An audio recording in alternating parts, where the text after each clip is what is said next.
Dalam BuzzPOP hari ini, kita bakal membincangkan Why the Last Man Season 1 episod 5. Para panelis kita hari ini terdiri daripada saya, Nadzru Iskandar daripada BuzzPopTV. Kaki buku kita Jamal Raslan. What's up Jamal?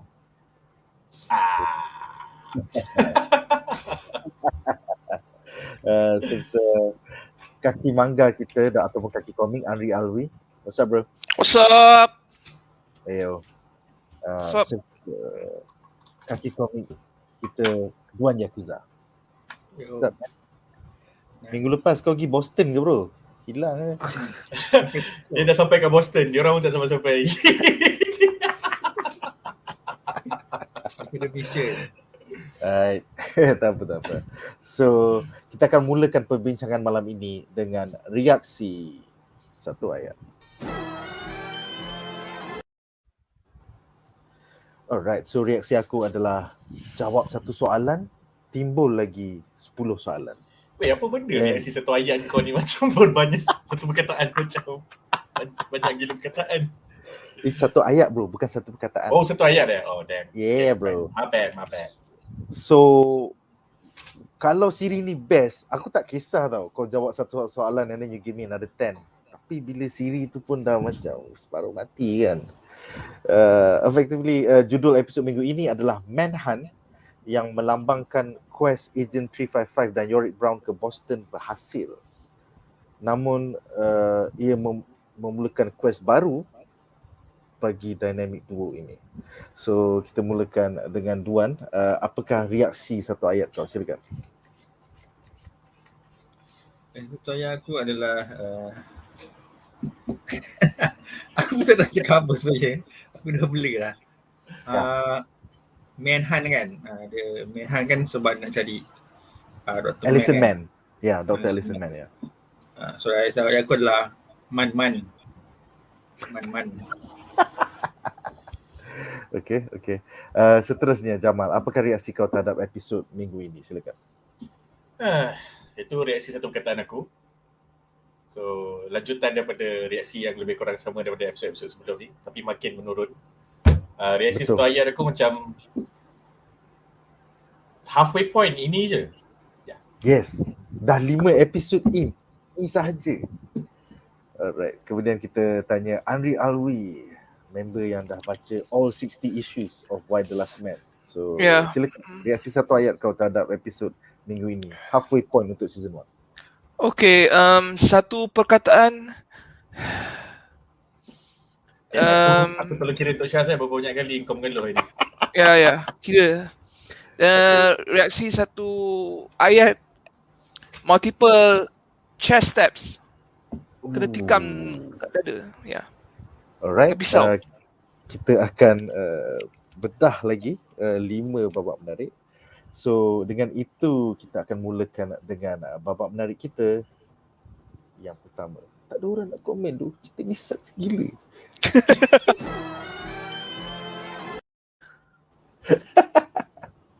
Okay, so babak menarik pertama kita adalah Boston Manhunt, di mana YORICK Brown dan Agent 355 akhirnya sampai ke Boston yang dia cakap it's gonna take you a week. Okeylah, nasib baik kita dah sampai ke Boston. Dalam pemburuan mereka untuk mencari geneticist Dr. Allison Mann. So, kita ada satu quote menarik daripada Dr. Allison Mann yang mengatakan, "The only lab that has what I need is in San Francisco. There isn't anything closer. This research is controversial and not all of it is legal. The US government is especially puritanical when it comes to anything resembling human cloning. Nobody's using the software I need. You can't even buy it in the States. So, we can waste the next 15 years recreating my research and trying and failing to replicate highly complicated software made by extremely dead programmers. Or, we can haul ass to San Francisco." So, soalan aku kepada para panelis, apakah pendapat anda tentang perwatakan Dr. Allison Mann? How does it compare to the comics kalau korang dah pernah layan? And yang untuk Jamal, apa pendapat kau just as a TV viewer? So kita mulakan dengan Duan lah. Silakan Duan. So 5 episodes in, this is what they've been building towards. Pendapat kau, Ellison Man? Sebelum aku bagi pendapat, aku nak buat pengakuan. Tadi aku tengah layan tapi aku tak sempat habiskan. Tak apa bro, Aku sempat 30 minit Sebab lagi 20 minit tu tiba hang kau tahu cakap. Alamak, dah hang tu dah start dah ni. Lantak lah aku. No worries. So bagi aku Ellison Man sebenarnya sangat berbeza lah karakter dia dalam komik. Aku dah baca sebab dia dalam komik dia lebih kepada dia memang betul-betul profesor yang orang kata betul-betul serious type of professor yang betul-betul sangat serius dalam dia punya career dan research dia, dan she take it seriously. Perwatangan dia pun sangat macam mature. Ni macam gila-gila macam stand up comedian aku tengok dia ni kan. Aku tak tahu lah. Dia main stand up comedian ni. Aku tak sure. Tak, aku tak pernah nampak her doing stand up. Kau dekat dia macam gila-gila macam nampak kelakar tapi tak kelakar. Pasal aku sedih ni macam Vietnam lah. Dia macam bukan Japanese. Sebab dalam komik dia Japanese kan. Aku boleh check kat IMDb. It's Japanese. Oh, she's Japanese? The character, the actress, I'm not sure. Sebab dia ni aku tahu muka dia tak nampak Japanese lah. Tak sure, maybe dia Japanese, aku tak sure. But then dia punya apa nama, karakter tu bagi aku sangat different gila daripada dalam komik. Lepas tu kalau tak silap aku dalam komik Ellison Man ni dia clone diri dia sendiri tau. Dia mengandungkan clone dia. So dalam ni aku tak tahu sebab nampak ada apa nama benda tu? Creep nampak ada creep. Maybe dia ada baby ataupun dia tak sempat nampak baby. Sebabnya kita tak nampak baby tu. Nampak creep je, baby tak nampak. Tak sure dia dah lahirkan anak dia ke tak. Which is clone. So dia ni memang study clone lah. So memang harapan dekat dia lah untuk clonekan balik Y kromosom tu supaya dapat buat balik lelaki kan. So aku pun tak tahu macam mana dia nak, cuma yang pasal yang lab dia terbakar tu ada dalam komik. Cuma dalam komik diorang dah jumpa dulu Dr. Ellison Man ni. Dah jumpa, lepas tu bila dia nak pergi ke lab tu dia nampak lab tu meletup pun. Sebabnya yang siapa orang Israel tu? Alter yang bagi bom. Sebab masa tu diorang dan keluar daripada lab, Alter sampai, Alter tengok ni kata, ni kat situ dia bomba Alter kata kita tak boleh bagi enemy kita dapat macam knowledge ke apa benda kan.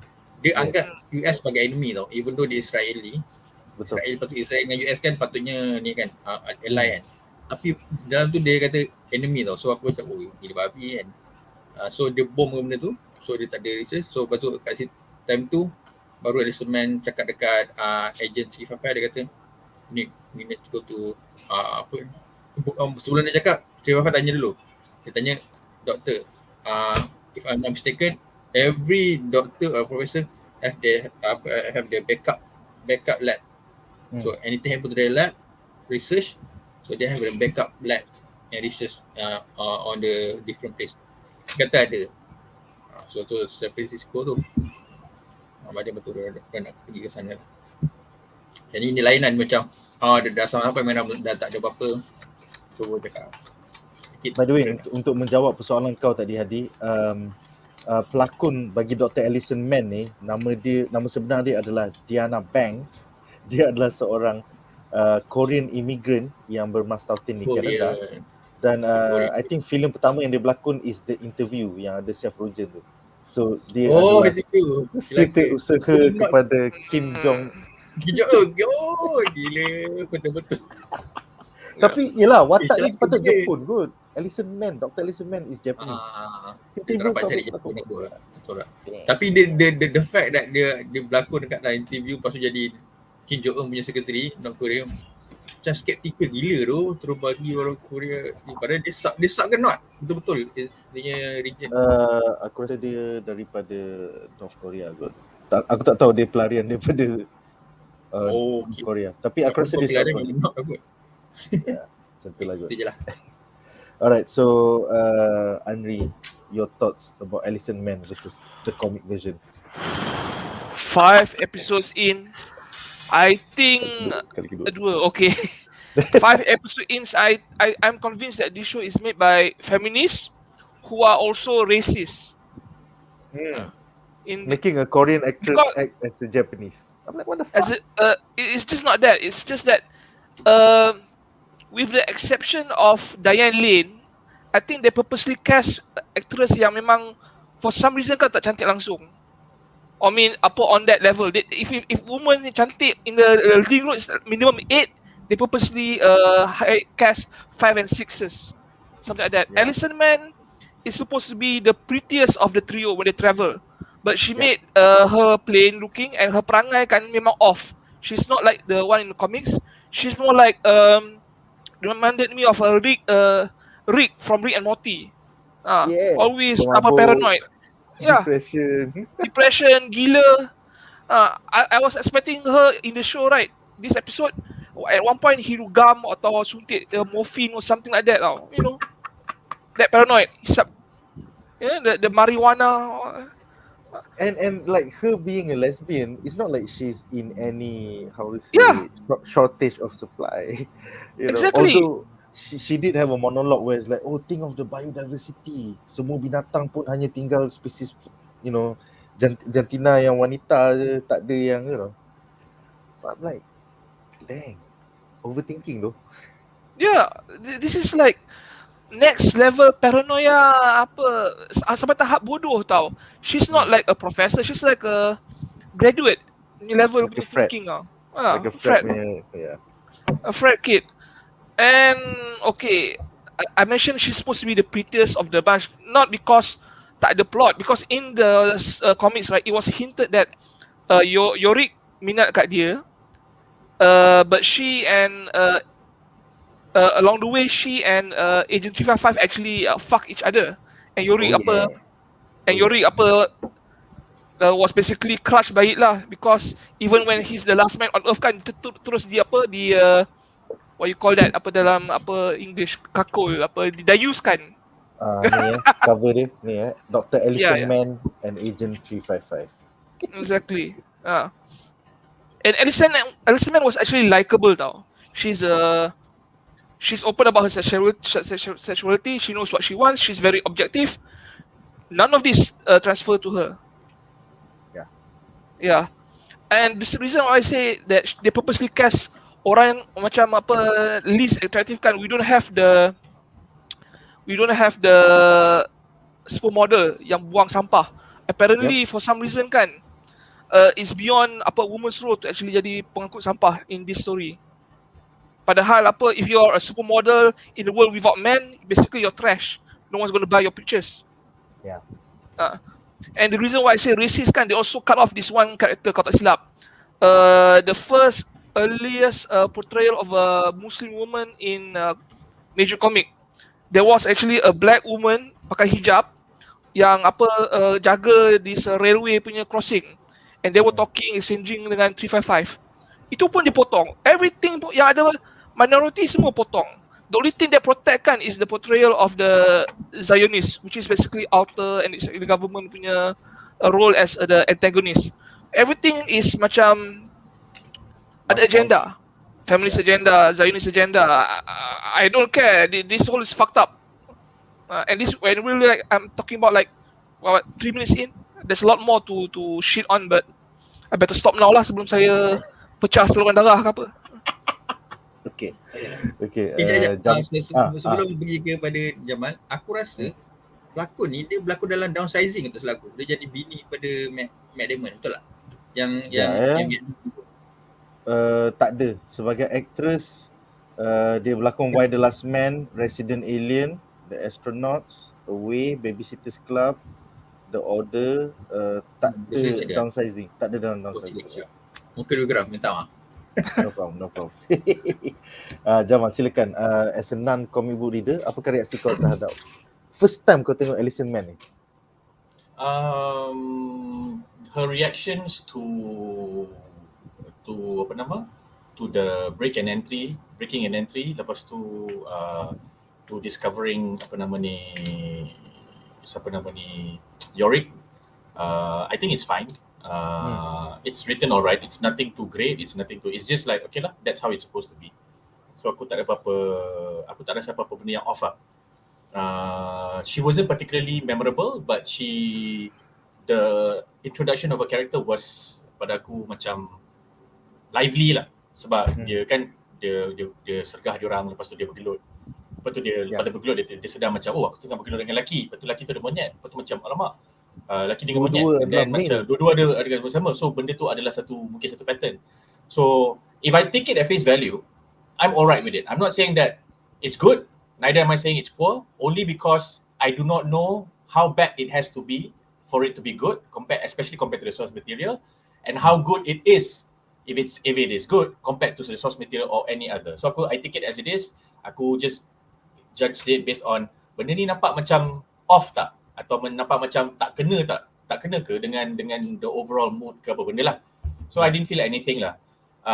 However, listening to Anri dengan Duan cakap dengan kau, aku rasa yang while I agree with Anri yang macam dia punya behaviour macam frat macam undergrad as opposed to a professor, PhD.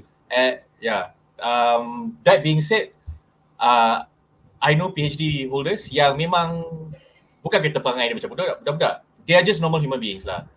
So maybe like if I were to forgive this particular directing, not necessarily acting, but aku rasa directing and writing of her in this particular scene je, I will just chalk it up to I would just chalk it off to dia dah tengah stres sebab dia kena duduk seorang, dia kena menyorok, lepas tu semua orang nak carikan dia, lepas tu dia stres, lab dia dah tak ada, lepas tu dia kena pergi San Francisco, dia tak tahu macam mana pergi sana, and then semua orang cari dia, and dia tengah lari, and then tiba-tiba dia jumpa lelaki. So I just chalk it off to that, which is for me as a viewer, kau showrunner TV dengan TV writer dengan director, you are letting the viewer do a lot of the work. Betul. So a decent writing, and not say a good writing, a decent writing, par for the course for any TV series or film is that the audience tak payah fikir nak fahamkan cerita tu. Cerita tu dah senang difahami. Tak kisahlah the idea, the concept is complicated macam mana ke, cerita tu dah difahami dan sedang dihadam. Apa yang difikirkan oleh penonton adalah benda-benda yang mengikut cita rasa ataupun imajinasi ataupun minat dan perasaan ingin tahu penonton tu sendiri lah. So macam a good example is kita ambil Nolan Dark Knight dengan Nolan Tenet, or to a lesser extent Nolan Interstellar / apa nama yang dia punya first indie film yang buat dia meletup tu, Memento. Memento versus or rather Nolan Dark Knight dengan Interstellar versus Nolan Memento dengan Tenet. So if you're watching Tenet and you're watching Memento, you know this is like, whoa, this is something. You know that. You spend the entire film figuring that out. You rewatch the film figuring that out. Betul. Now, if you say it's a thinking film, I wouldn't say so. Sebab it is a film that makes you think, yes, but makes you think sebab you nak fahamkan cerita tu pasal apa. When instead you could have been thinking about the implications of what the film wants to say towards you atau towards everything else. So, kalau orang kata, this is an example of a thinking film, as in kau fikir lepas kau tengok cerita tu, thinking lah, tapi apa yang kau fikirkan? Kau nak fahamkan cerita tu sebetul-betulnya kan? Kau nak faham hujung pangkal dan sebagainya. So I think that's not great. And like why I use Nolan as an example is because bila kau tengok Interstellar, bila kau tengok Inception, bila kau tengok Dark Knight, kau tak payah fikir tentang filem tu. Kau dah faham scene by scene. Apa yang kau fikirkan adalah benda-benda yang kau renung, macam oh shit, Joker macam ni, siot. Oh damn, kalau Inception kau boleh buat macam ni, kau boleh buat macam ni. Then man, so your imagination is running away, your wonder is running away, while at the same time the ideas are not exactly simple, it's quite complex, tapi it is done in a nice way. So dia macam kau dah vibing lah dengan benda tu. Kau dah vibing. Kau fikir, betul, kau dah fikir, tapi kau bukan fikir cerita ni sebenarnya tentang apa. Bukan kata macam aku rasa cerita ni sebenarnya tentang kehidupan. No, those two things are very different. So I've spoken to people, script writers, film writers, film actors yang kata, kalau kau tengok cerita lepas kau keluar sinema, kalau kau tak faham dan kau fikir kau nak faham, that is a thinking film that is a thinking man's film Aku macam, filem apa kau buat aku duduk sejam 40 minit nak fahamkan cerita tu, I come out, I still don't understand what the film is about, let alone what it's trying to say. Yeah, man. I mean like, you have to meet in the middle lah kan, especially if you putting it on cinemas and benda tu jadi commercial. So aku rasa kat sini I'm taking that example because this is how I feel about the show ni lah. Because bila Ari kata tadi macam frat girl apa semua tu, I agree with you, but now I have to do that extra work of figuring out, of sort of like validating sama ada karakter ni logik ke tak. Especially bila aku dah start macam be conscious about the source material. So aku rasa benda tu tak cool lah. I think the writers could have done better. Yeah, it's quite sedih lah. There's a problem with the Agak. adaptation. Alright, so kita ada beberapa komen yang menarik. Pertama daripada Hakim Ashraf yang mengatakan, so is this the last session for Why the Last Man? Jawapan dia yes, kerana ada satu babak that happens further down yang kita akan bincangkan in future segments yang just turn me off the series, man. Aku tak boleh terima tu. Aku rasa Nick, aku nak tambah. Aku rasa filem ini jadi last session sebab dia telah melebihi threshold keluhan Andri. So Andri dia boleh mengeluh certain numbers je, dan apabila ditambah dengan aku, dengan kau, dengan Duan, dia macam okay lah. Too many keluhan lah. Kita tak boleh sambung lah cerita. Terlebih mengeluh. If they make a pornographic movie out of this, right, it will probably more respectful to the source material now. I'm not kidding. Wow. It is sampai that bad. Wow. It's that bad. It's that bad. Wow. It's that bad. I hope Amazon drops this after one season, and then Brazzers or Pornhub pick up the series later. Agak gila gua ni. Damn. You are mad, bro. Hulu, by the way. This is on Hulu. But yeah. Whatever it is lah. Jeff Bezos punya company, whatever it is lah. Marah betul lu. Okay. I mean, but in all fairness, kalau benda tu daripada dah 20 tahun punya comic series, graphic novel yang award winning, and then it was groundbreaking at the time, and it is still respected now, and you are messing it up like this, aku mengamuk. Kalau kita tengok manga benda current, lepas tu anime satu episod filler, 2 episod filler pun kita dah tak puas hati, kau bayangkan kalau benda macam ni. Betul. Sedih. There was so much potential, tapi ni dah kali ketiga ni percubaan kali ketiga. Mula dia nak buat filem, lepas tu dia nak buat show dekat FX. Dia dah cast dah Barry Keoghan yang berlakon jadi Druid dekat Eternals tu. Buat pilot, Hulu tak suka, recast. Still kali ketiga pun still sampah tu. Okay, seterusnya Hakim Bashar bertanya, by the way saja nak tanya para panelis punya point of view waktu komen naik dekat screen, memang nampak semua komen ke atau komen yang apa dekat screen saja? Semua komen. It's like a flow, it's like a Twitter punya stream. Tapi aku pilih 2-3 saja, especially bila malam-malam busy macam MCU. So aku akan pilih 5 hingga 10 to comment on, tapi the rest is flowing lah. So aku akan pilih maybe another 5 to 10 to paparkan on screen macam itulah. So seterusnya adalah daripada Amirul yang mengatakan, aku baru dapat baca komik a few issues and yes, source material tak tally dengan series ini. Aku rasa terbalik tu, Amirul. Series ni tak tally dengan source material. Source material is so much better. Seterusnya Amin Azmi bertanya, dah tengok What If new episode belum? Tolong jangan spoil Lepas live stream ni baru abang nak tengok. Abang busy hari ni. Belum. Ni lepas live stream ni ada box cracking punya episod lah. Ada set booster punya cracking episod. Ada saja kacau kau. Aku pun tak I just wanted to say that's one of the positive things about this show lah. At least kan it will boost up the graphic novel punya sales.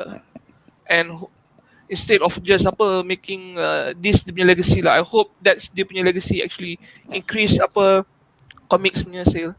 Maybe a lot of people read the source material, is it that bad, so they just refer. So hopefully that will bukan orang macam, oh my god, this is so bad, I don't want to check out the comics. or this is shit, let's check the comic and see if it tallies with the series. Hopefully. Okay guys, so dengan itu berakhirlah segmen ini dan kita akan membincangkan babak menarik kita yang kedua. Jika anda meminati siri TV animasi Marvel's What If, T-shirt khas terbaru kami ini mungkin sesuai untuk anda. Memaparkan Star-Lord T'Challa dan Zombie Hunter Spider-Man, kedua-dua T-shirt ini direka oleh AFmech Design khas untuk peminat-peminat tegar MCU dan boleh dibeli melalui pautan Shopee di bawah. Barangan-barangan seperti rekan AFmech Design ini semuanya datang dari komuniti fandom. Tanpa komuniti ini, sesebuah siri, filem atau buku tidak akan berjaya. Jadi sokonglah mereka-mereka ini sambil meluahkan minat anda kerana setiap pembelian akan membantu ekonomi serta komuniti fandom tempatan. Dan jangan lupa like dan follow AFmech Design serta kami BuzzPopTV di Facebook, Instagram dan YouTube. Majulah fandom untuk negara.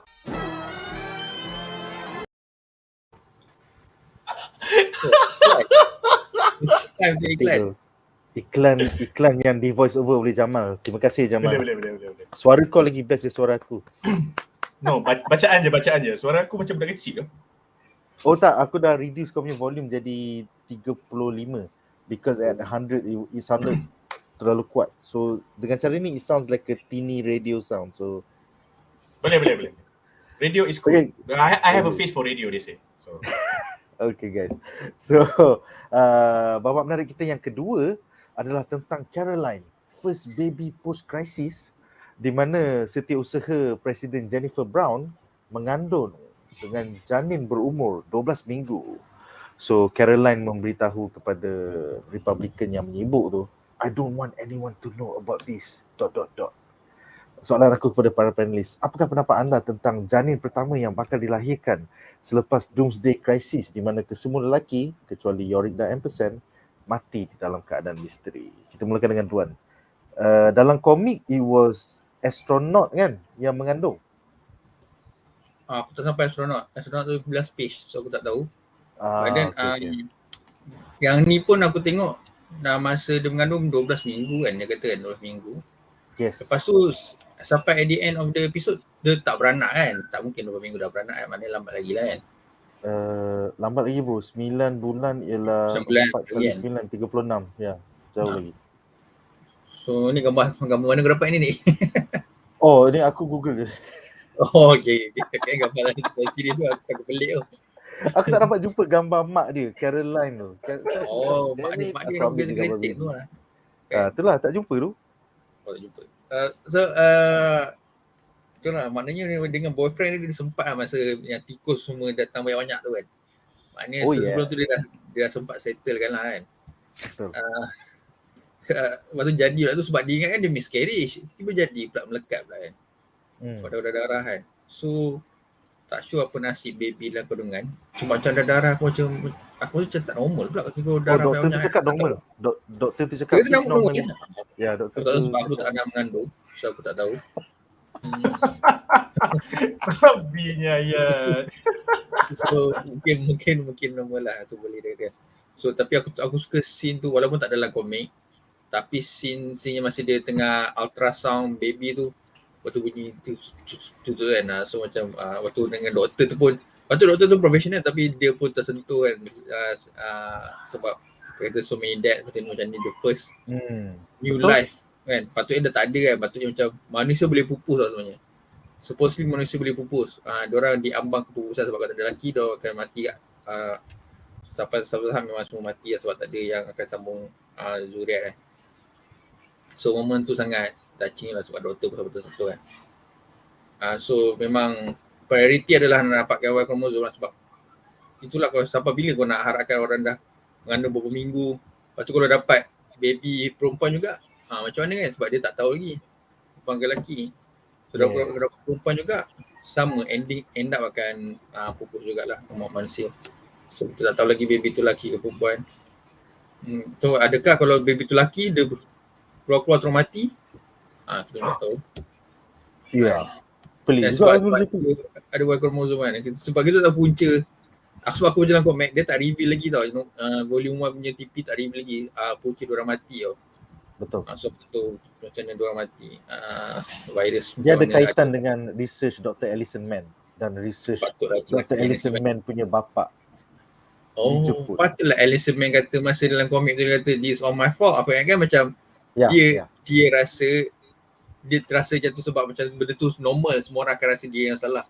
Punya memang betul-betul salah dia. Okay. Memang salah dia dengan bapak dia. Ya. Okay. Now I understand. So kita tengoklah macam mana. Ataupun tak tengoklah kot. Ni macam last kan. kita tak tengoklah macam mana.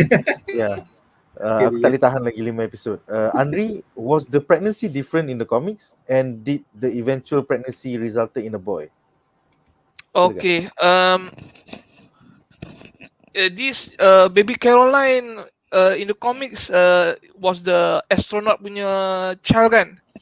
Okay, what happened was in space kan, the people there found out what happened on Earth. The male started dying, so and then they made a decision to fuck around in space and get her pregnant. And the reason why they do that kan, the supplies were running out from the space station, so they had to go to Earth eventually.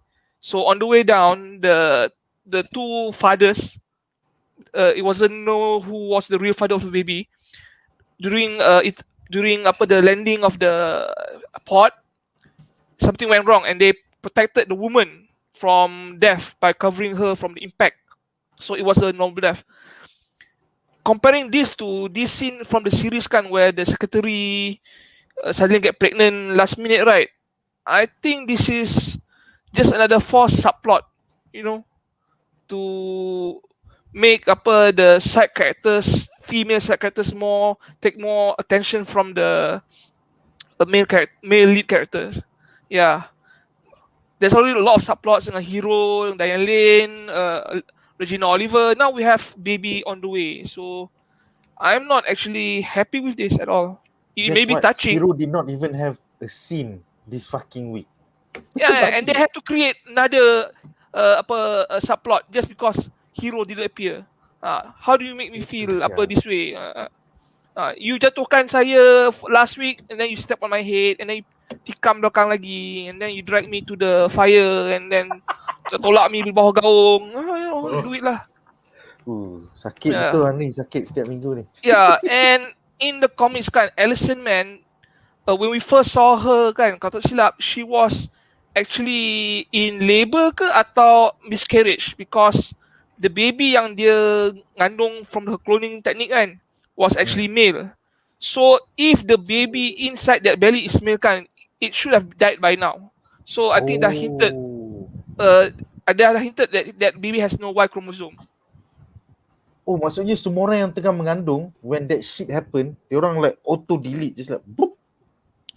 Even in this series kan, Alison Mann cakap kan, some women yang ada macam Y chromosome because they still haven't reached maturity yet kan, dah mati. For all you know kan, a woman who have too much sperm in their body pun kan, possibly died because too much Y chromosome inside the body. Sampai tahap tu. So I don't think this is that much of a big deal. The baby is most likely a female. If it's a male, dah ada titik dapat immunity. So YORICK is not. Aku rasa cheated tu pasal storyline yang digantikan, storyline astronaut baby tu digantikan dengan this lame as fuck punya. Oh, setiap usaha presiden pun ada baby. Aku macam, what the fuck? Why are we not getting the astronaut storyline?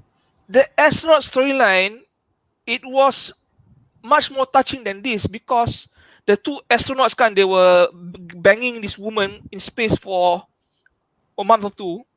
You thought, oh, it's just like a space sex orgy thing, but they're doing it for survival. And when the pod that crashed kan, the two male astronauts can make a decision now.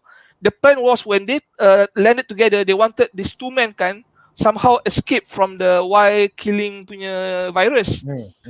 But in the end kan, they choose not to become alive just to protect the baby inside the woman. And she was actually upset, because even at the end of the line for humanity kan, the male always protect the female. It's like as she mentioned, this is why the ships kan, when the ship sinking, child and ladies first. Correct. Yeah, correct. And she was upset because even at the end of the line, even the last two men kan, to her the last two men was still alive, died for her. So she was upset, and we were robbed from all this emotional awareness and scene, because the creator of the series tak nak portray men as, you know, noble creatures. We just scum, the patriarch. I stand by my decision. This is made from I'm not saying feminists are bad, but the feminists are in this work is obviously evil, if you ask me. Making men to look bad. Jamal, apakah pendapat kau tentang subplot ni, knowing that there is a much better version in the comic books? Silakan. because I did not know which story or subplot it replaced in the original source material, I did not know how impactful this scene would be lah. So if I take the scene at face value, aku rasa macam okay, it's fine. It's a nice touch. But at the same time, while I see that subplot as a vehicle to push forward two things. Satu, yang apa nama? Siapa nama dia? Angelica apa? Bukan Jennifer. Yang mana? Yang The secretary. The secretary stop. Yang kat dalam toilet duk kutip-kutip barang masa tu. Shit, sekejap aku tak ingat tu nama dia. Yang ada agenda tu lah. Yang ada agenda tu lah. Anak presiden, anak perempuan presiden. Yes, anak perempuan presiden tu. So, for me this scene, if I take it at face value, satu, it's a scene for her to gain some kind of a foothold or some kind of a bargaining chip in that building, because dia then tahu sekretari lain dia punya secret, so she can then push her with the secret. Number two, is just a scene to push forward the subplot of, okay, so in a dystopian world where man is gone, so what are the, not necessarily common, but what are the main issues atau controversies ataupun conflicts ataupun crisis yang akan timbul, yang akan lebih prominent daripada yang lain. So one of it is this kind of stuff lah. Bila ada orang mengandung. Nama ex-president punya daughter is Kimberly Campbell. Kimberly, yes. Okay, Kimberly. So aku rasa sini is there to sort of like selain daripada a vehicle, a storytelling vehicle for Kimberly to push Kimberly's character forward dengan dia punya motivations for her up. One more is the fact that this is one of the issues yang kita kena timbulkan lah bila lelaki dah tak ada in a dystopian world like this. How would everybody react bila ada orang mengandung? And how would that become? How would that look like and how would that feel like? So in terms of sort of like conceptualizing this, meletakkan salah seorang staff kat dalam White House tu yang mengandung, it's great lah, because then kau tak payah macam cut the story to another place somewhere in the story yang tak ada kena-mengena dengan semua orang, and then macam kau nak kena devote time to establish the character pula. So ini is just a character that is there. That being said, dia pada aku, my impression is that asal tiba-tiba ada orang mengandung? Like that was my first impression. Tiba-tiba ada orang mengandung. Like macam tak ada foreshadow daripada episod 3 ataupun 2 pun. Tak ada macam scene macam okay, cepat kita kena pergi ni. Okay, kau pergi dulu, aku macam sakit perut lah pula. None of that shit. She just walk into the thing and then she's bleeding. And then macam dia pergi toilet and then she's bleeding. So aku rasa macam, you know what, if you want to insert agenda, if you want this to be a blatant vehicle for your agenda yang kau dah hijack, be it. So be it, aku tak kisah. But you do it nice lah. You do it well lah. You've had the benefit of like kau berbelah-belah tahun kot kan. Buat elok lah. Kan, because kalau kau betul nak ketengahkan isu yang kau rasa tak ramai orang tahu, kalau betul kau nak ketengahkan sudut pandang yang ramai orang tak tahu dan perlu tahu, cara engkau mengetengahkan sudut pandang ni akan menjejaskan penerimaan orang tentang sudut pandang tu. Jadi kalau engkau cakap setakat nak cakap je dan kau tak kisah orang fikir apa, lepas tu bila orang tak faham sebabkan cara penyampaian kau nak salahkan orang tu for being ignorant, dan benda tu tak cool lah. So aku rasa, you know what, if you want to make this a vehicle for your agenda, go ahead. But if this is something I need to know, this is not effective lah, because I definitely am remembering how poor lah, not bad, but poor it was done. Other than that, sini memorable because the idea of the scene is important. Macam Duan cakap, best lah, touching lah scene lah. The idea of it. The scene that I think biasa-biasa je. That's it lah. Tak ada apa. Dan kalau aku take it apa yang Ari cakap, aku akan mengamuk lah. Macam, dude, okay, you know what, kalau kau tak nak buat scene kat astronaut lah apa semua, fine. Can you like do this better not? Like, please. Can you do this better? Kan? What would be more interesting kalau kau nak buat orang mengandung juga, kau buat hero mengandung, lagi best. Hero mengandung. Pasal dia main dengan orang tu. Dia mengandung anak orang yang dibunuh tu. Kau nak konflik kan? There you go. Then macam ni. And then lagi lah ada sebab dia nak lari. Sebab sebelum ni dia lari sebab dia malu, sebab dia ada addiction. Sekarang ni dia nak lari bukan sebab addiction itu buat dia ada anak kepada orang yang dia cheat, lepas tu dia dah terbunuh. Jadi dia tahu lagi dia tak boleh lari sebab dia perlukan bantuan ini, tapi sebab tu lagilah dia nak lari. Then lagi kita akan macam, damn, wow, baru ada hero konflik. Baru ada Baru konflik. drama pukul 7. Itulah. I am sitting here with Ari, with you, with Wan. Macam benda ni boleh keluar macam ni. Takkanlah writer berpengalaman kat sana tak boleh terdetik boleh. benda ni. Kita feminis, kita ada agenda. Agenda lagi penting dari story. Whatever lah. I don't have a problem with you nak jadi feminist, tapi macam this people put millions of dollars to create this show.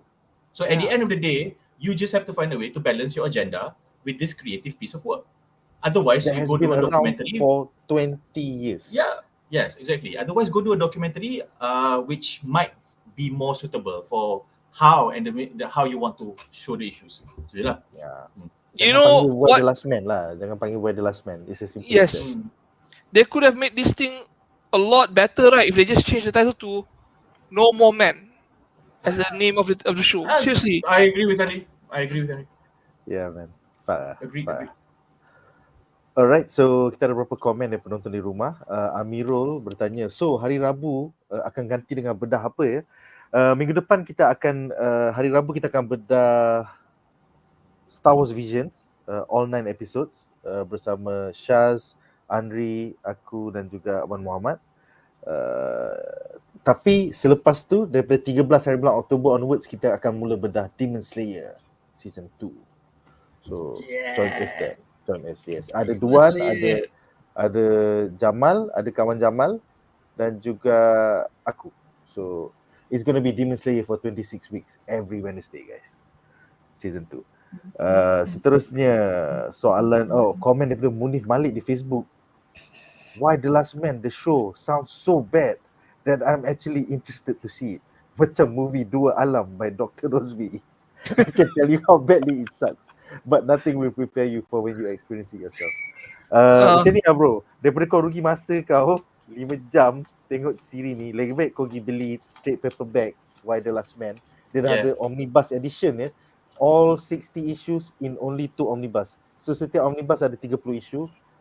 Beli kat Kino, lagi enjoy bro. Lepas tu kalau kau still sucker for pain, kau tengoklah siri ni. But definitely don't waste your time pergi beli komik dia. Aku nak respond sikit je. To me, I don't think the show sucks. To me, the show is incredibly mediocre. Betul. So, on its own, benda tu okay je. Sebab, yalah kalau kau tengok stok jenis tengok TV kat rumah, tak kisah kau switch channels, benda ni mungkin tiba-tiba terkena mood kau lah. Tapi when you take that into account, when you compare that to the source material, then memang nak kena, ada orang nak kena baling dengan buku, nak kena baling dengan selipar, benda-benda ni. Cerita ni. That is all I can say. As a TV series, because aku bukan hantu TV, I'm not a couch potato, tapi since COVID jadi, I've been binging a lot of stuff.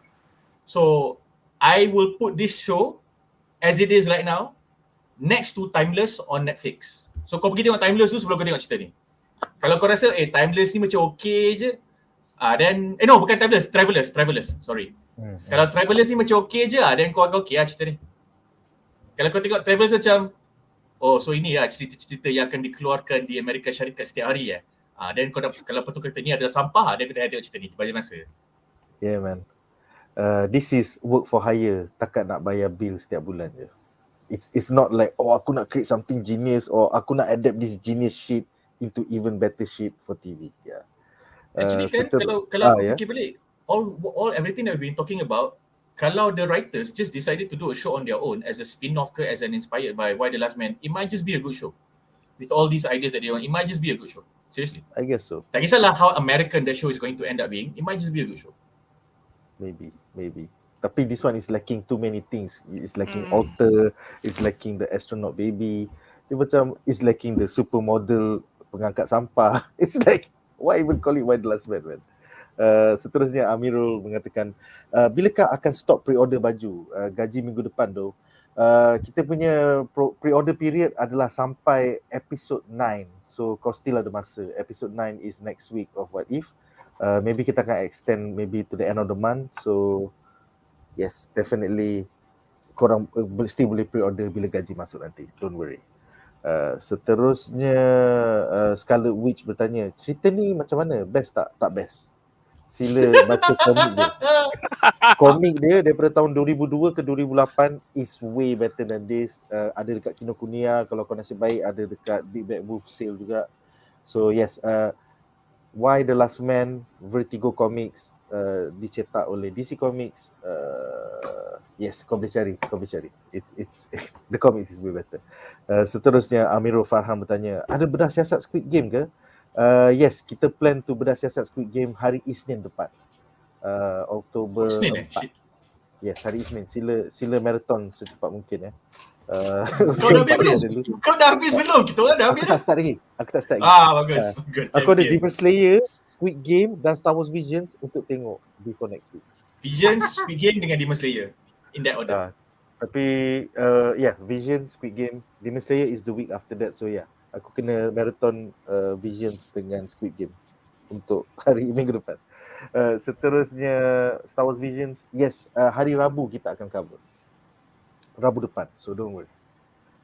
Akhir sekali, Apis bin Senin yang suka melihat dada lelaki mengharapkan Abang Duan, Abang Nick dan Abang Jamal boleh tunjuk design t-shirt tak? So kita mulakan dengan Abang Duan kita, silakan. Aku tak tahu tapi Apis memang suka minta, dah dekat 9 bulan dah dia minta. Nice.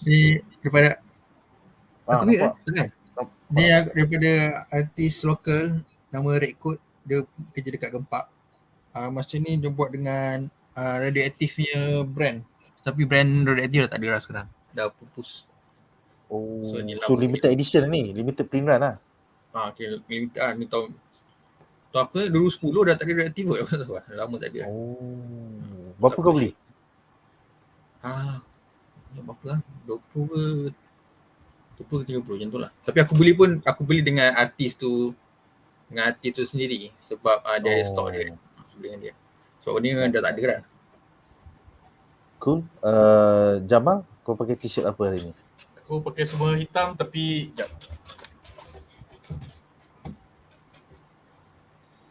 Wow.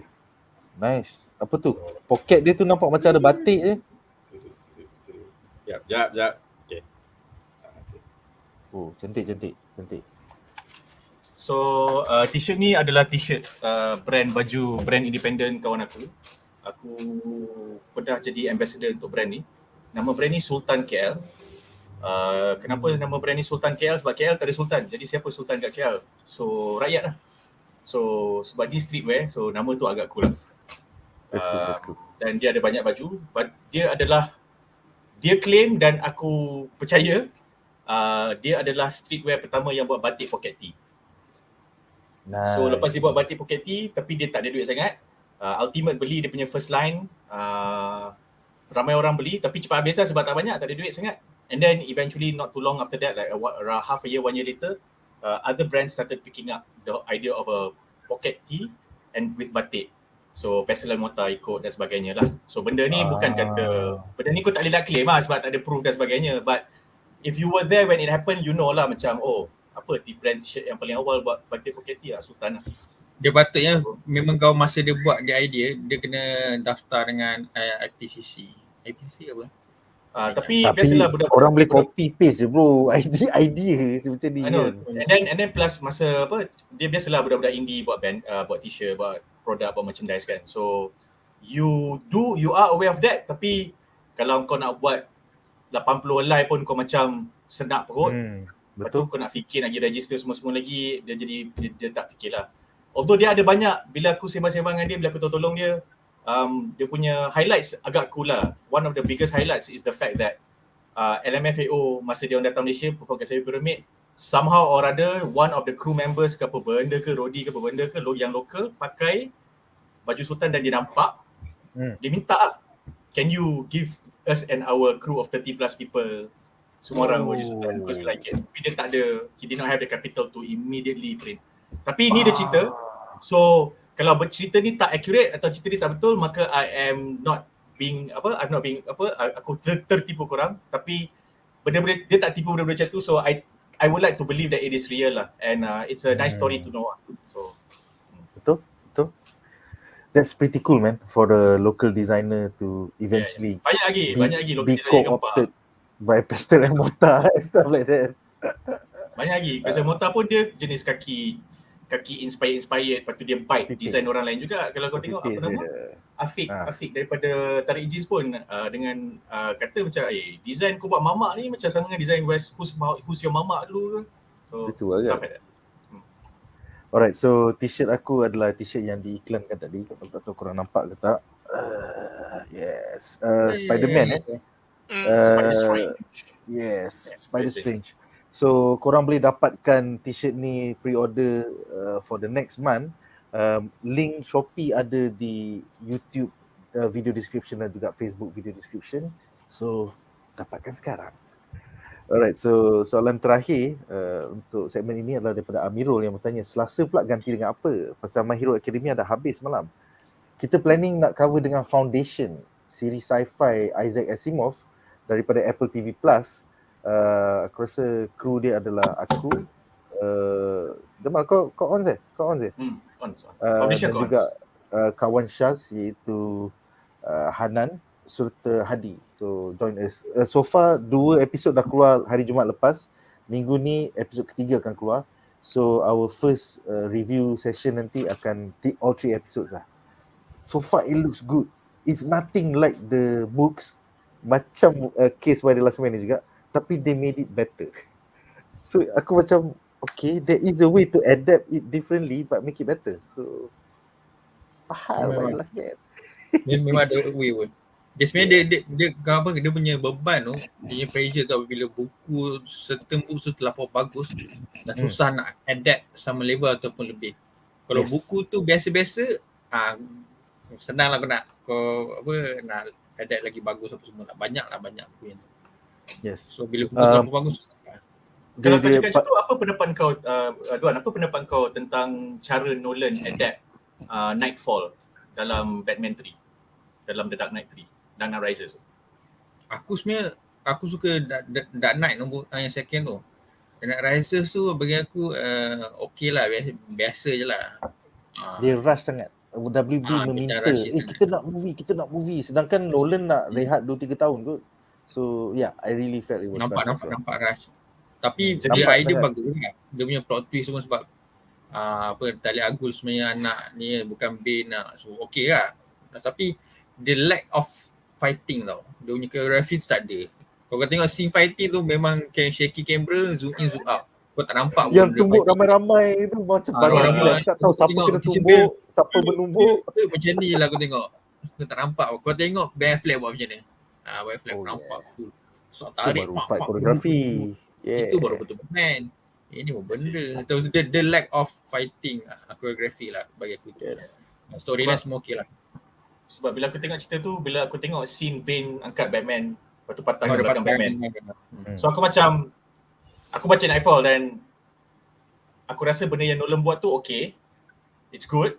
And aku rasa dia tak lari daripada dia punya realism daripada Batman Begins dengan TDK. Tapi dia punya adaptation tu nampak sangat Nolan lah. Sebab bila kau baca Nightfall memang, aku tak tahu lah, aku memang suka kot the Nightfall punya tu. Sebab itu memang nampak. Kalau kau tengok masa scene Bane patahkan pinggang Batman tu pun sebenarnya kelakar tau. Sebenarnya the fact that Christian Bale lagi tinggi daripada Tom Hardy. Dia lagi tinggi tau. Tu yang aku macam dia lagi tinggi. Lepas bila face off tu pun, Tom Hardy tak tahu dia pakai apa padding dalam kasut dia ke apa. Stick ke apa nak bagi sama tinggi. Lepas tu bila kau tengok dia angkat tak patut pun nampak awkward tau. Nampak macam banyak sangat technical tau. Dia tak dapat feel sebab Bane betul-betul besar. So easily angkat kerak. Tapi bila orang kecil nak kat orang besar, betul kau nak tipu audience, benda tu nampak technical dan macam kelakar sikit. Macam tak real. Kalau dari segi fizik saja, aku rasa kalau dia ambil Dwayne Johnson berlakon jadi Bane, aku memang puas hati lah. Betul. Puas hati gila tengok. And dia bukan tak boleh berlakon pun. Okay je berlakon. Betul. And Bane pakai topping for like 90% of the movie anyway. Who the fuck cares kalau Dwayne Johnson who the fuck cares kan? He got the body. And satu benda aku tak boleh terima lah dalam filem ketiga tu is cara Bane bercakap macam ini. Macam what the fuck? Sejak bila kau jadi British? Sejak bila jadi British? Sebab kan Nolan bila kau sign kontrak Nolan, kau kena direct filem ni, Nolan akan cakap okay, kau kena sign kontrak untuk pelakon-pelakon sekian-sekian. So Tom Hardy kan masuk senarai tu.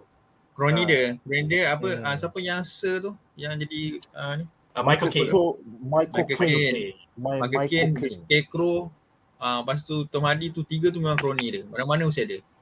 Tu kau tak boleh nak buang. Tentulah. But Bane punya voice is iconic for that.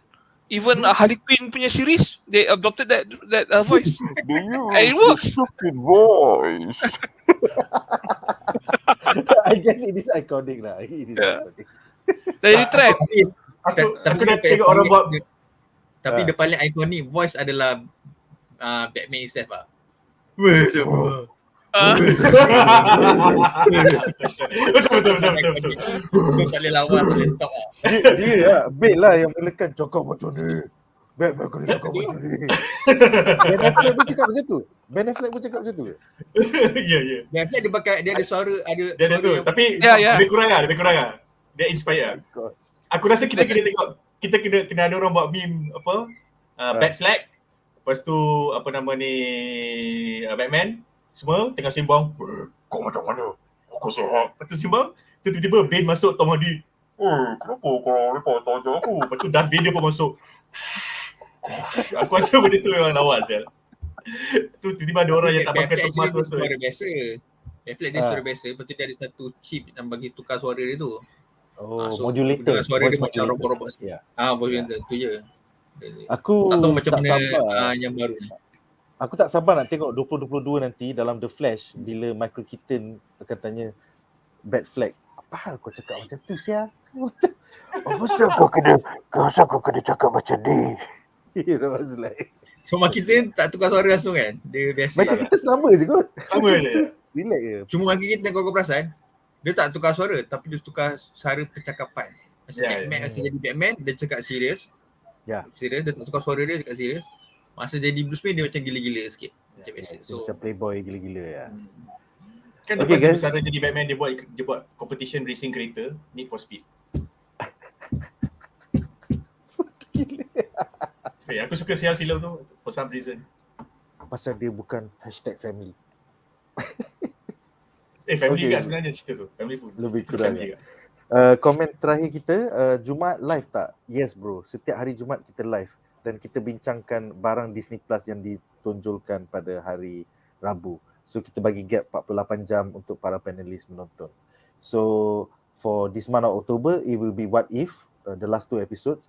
Kemudian kita akan cuti for a while before kita kembali dengan Hawkeye bulan November nanti. So setiap Jumaat, Disney Plus Friday. Alright, so dengan itu berakhirlah segmen ini yang dah menyimpang sampai ke Batman. Nampak sangat cerita ni tak best, kita sembang pasal Batman. Kita lagi rela cerita Batman.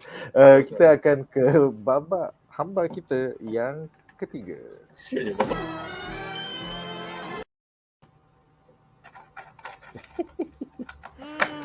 So to me, this was the scene lah. This was the scene yang make me give up on this stupid show lah. Di mana Agent 355 satellite phone, di mana Agent 355 bertindak pelik untuk kali pertama dalam siri ini ya. So kita ada satu quote daripada Agent 525 yang mengatakan, "Did friend give you this address? She told me I was the only one who had it. Our secret. Did she tell you that too?" So, soalanku kepada para panelis, pada pendapat anda, mengapakah Agent 355 mematahkan satellite phone yang merupakan direct line kepada Presiden Jennifer Brown? Adakah ia semata-mata untuk buy some time to hunt down her mentor, friend? Aku macam, sorok je lah phone tu, babi, asal kau kena dipatahkan? Lepas tu aku cakap kat Yorik, satellite phone patah, aku kena cari phone. Macam, so dalam bangunan Edison Man tu tak ada phone ke? Macam, bodoh gila siap. Aku tak boleh terima. Duan, apakah pendapat kau? Kau sampai tak bapak bodoh ni? Silakan. Sampai. Yang Chief Afaf ni, aku suka cara dia masa dia nak infiltrate dekat base dekat yang dia kena ramai askar tu kan. Selama dia nak tanya masuk, dia kata dia sarjan apa benda tu, dia tipu atau orang percaya masuk. Dia tipu semua orang percaya. Dia punya confidence level tu sangat tinggi dah. Maknanya dia biasa buat benda ni. Dia tu kat situ menunjukkan sebenarnya ni memang reality tau sebenarnya. Askar dengan polis, kalau kau main full rank kan, kau tipu, diorang percaya kau. Diorang tak tengok, tak ask for identification, dia tak ni pun. Dan ni kau confident. Kau confident betul kau tahu apa kau goreng tu kau kena tahulah. Kau goreng dekat ni private semua. Kau getak sikit, memang mana-mana pun kau buat, InsyaAllah dapat. Even though kalau kau bukan ni, kau asal apa, tapi kau kena confident macam dia ni. So dia ni sebab dia banyak pengalaman, dia masuk apa semua, so cara tu memang berkesan. But then tu lah yang bila dia patahkan foto aku, pelik kan kenapa tak? Itu dah the only direct line. Lepas tu secure. Aku rasa tu antara yang secure. Yes. Maybe secure pun bukan the main thing kot. Sebab tak ada siapa nak tag kot dia punya call. Sebab zaman Tapi Presiden is expecting a call. Later in Yelah, episode Presiden cakap, Presiden call. kenapa dia orang tak call? Adakah anak aku mati? Aku macam what the fuck weh? Itulah agenda dia tu yang macam kau cakap ni, mungkin dia nak ada agenda dia, cuma aku tak tahu. So aku tak tengok sebab aku tak sempat. Tak tahu dia janji tak agenda dia. Lepas tu mungkin dia nak cari mentor. Mentor dia ada ke dalam episode sebelum ni? Aku tak pasal mentor dia. Mentor dia lelaki ke? The only thing was bila dia pergi balik ke office dia, she was calling every single office. New York, LA. Oh yang tu. Lepas tu tak ada siapa jawab. And then dia ambil dia punya macam yang warna hijau tu. Lepas tu tiba-tiba dia nak cakap yang aku dah balik ke aku punya headquarters. Lepas tu dia still mencari dia punya mentor punya simbol. Pasal mentor dia warna merah or something like that. Yeah. Oh. So dari situ dia dapat alamat, daripada headquarters dia dapat alamat mentor dia. But still dia nak jumpa mentor dia sebab apa? Dia nak selamatkan ke, nak balas dendam ke apa? Tak, dia tak puas hati yang she was sent to DC tapi nanti kita akan update kau. Lepas tu dia tak dapat update. Itu je lah point dia. Okay. Aku rasa yang tu, aku tak sure ada dalam komik atau sebab aku baca Facebook macam tak ada, tak sure. Dan itulah sebab all this while aku suka Agent 355 ni, tapi itulah dia yang paling berwibawa antara semua watak-watak banyak ni. Betul. Dia banyak kali ingatkan Yorik. Put on your mask. Sebab Yorik memang bodoh gila. Yorik pun sebenarnya Yorik memang annoying watak dia. Dia suka simply senang-senang buka review muka dekat semua orang tau. Dia tak fikir pun konsekuensi dekat apa semua. Memang babi lah Yorik. So lelaki tu bawa watak tu menjadi tau. Memang suka macam tak kisah, kau macam tak ada responsibility, kau tak rasa kau ni kan. Aku rasa ni ego pelakon ni bro. Aku nak kena ingat kat semua orang, I am Ben Schneider ya guys. I'm Ben Schneider, I'm acting in this fucking role, okay guys. Aku rasa dia dekat skrip maksudnya. Aku rasa memang dekat skrip dia suruh macam sebab watak tu memang careless lah, suka tunjuk dia. So dia ni banyak ingatkan. So aku suka point-point kecil macam tu tau. Put down your mask. So dia sangat-sangat take care lah. So the moment dia pecahkan telefon tu macam, kau nak cari kat mana phone yang apa, orang tak ada tap kan, macam apa yang secure call kan. Tu the only kan dia. Lepas tu kau nak call direct presiden tau. Kau kan presiden nak angkat apa random number. Mesti angkat nama dia family. Nobody gonna angkat that shit. So benda ni macam benda ni tak kan cakap tak logik lah, sebenarnya tak logik lah. Tapi sebab kan dia nak buat alasan sebab nak delete sometime. Tak tahu lah. Sebab aku cakap je lah, I'm going out for a few hours. I'll be back. Wear your mask. Don't go anywhere. It's as simple as that, you know. Tak perlu pun nak perang. Sama lah yang episod lepas, aku pun baru tengok episod lepas yang si hero merosakkan kereta tu kan. Semata-mata nak tidur satu malam. Aku macam apa benda rasial. Aku macam bodoh kat. Kenapa kau perlu sampai gigih sangat? Semata-mata nak ada satu plot, nanti diorang nak tangkap dengan perempuan tu je. Yes. Kalau dia buat yang tu nanti ada cerita tak edit. Sebab dia kena hero buat apa benda bodoh. Boleh tak ni yang si LGBT pun ikut ya. Lepas dia ni kita dah kena, aku macam semata nak jadi dalam cerita cuma bergerak kepada kau dengan tangkap dia semua tu, kau buat benda bodoh tu yang tak masuk akal. Aku macam tak boleh terima gila tu. Yang aku rasa not your character punya style. Kan karakter kau takkan buat benda ni, tapi kau terpaksa buat supaya plot can move to that point. Jalan ni. So macam bodoh gila lah, yang bodoh. Yelah boleh cakap. Anri, what do you think about this uncharacteristic move by 355? Silakan. Okay, the only thing worse than bad lazy writing is inconsistent bad lazy writing. They wrote and build up this character as a competent, calculated, calm character. Tiba-tiba kan she panic and patahkan the phone. Padahal she can just tarik wire or take out the battery, say something's wrong with the phone. We cannot. I need to repair this up on the way or something like that. But no, patah terus. Now you have to find another satellite phone or something like that. And for all you know kan, Yorik tak tahu guna satellite phone. So I don't see the point for all these justification of her actions. Yeah, it doesn't make sense. You know what also tak make sense is for them to go to San Francisco in the first place. In the episode, right, when the president was going about her business, ada one of her aide kata we need to have a TV punya some sort of notification to the public about Ya, what dia kata kita hanya boleh buat newsletters, lepas tu dia marah kan. newsletter one thing. Dia kata she proposed buat a TV show, and then the president kata what, most of the country is without power. There's no, yeah. So and then I thought about this, Bausda. So they're going to go to San Francisco to a lab, they're going to computer, padahal there's no electricity. I'm like, wow. Yeah. Bodoh sial. I'm like you're adding plots, your current plots keep changing, and then it makes no sense. Your character pula is not consistent. This is just the tip of the iceberg for the show. If this doesn't kill you off from the series, I don't know what is lah, because she's the best character. This best was the breaking written, point for me. After this, best written character of the show, and you fucked her up. Yeah. For what? She wants to meet with her old trainer handler friend because she may have some answers.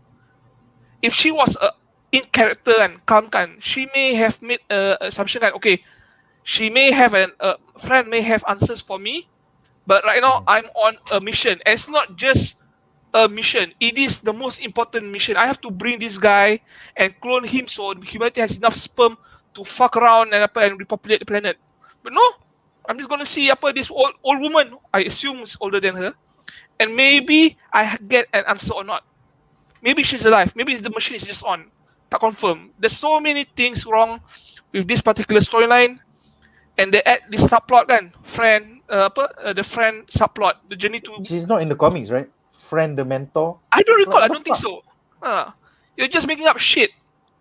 Shit.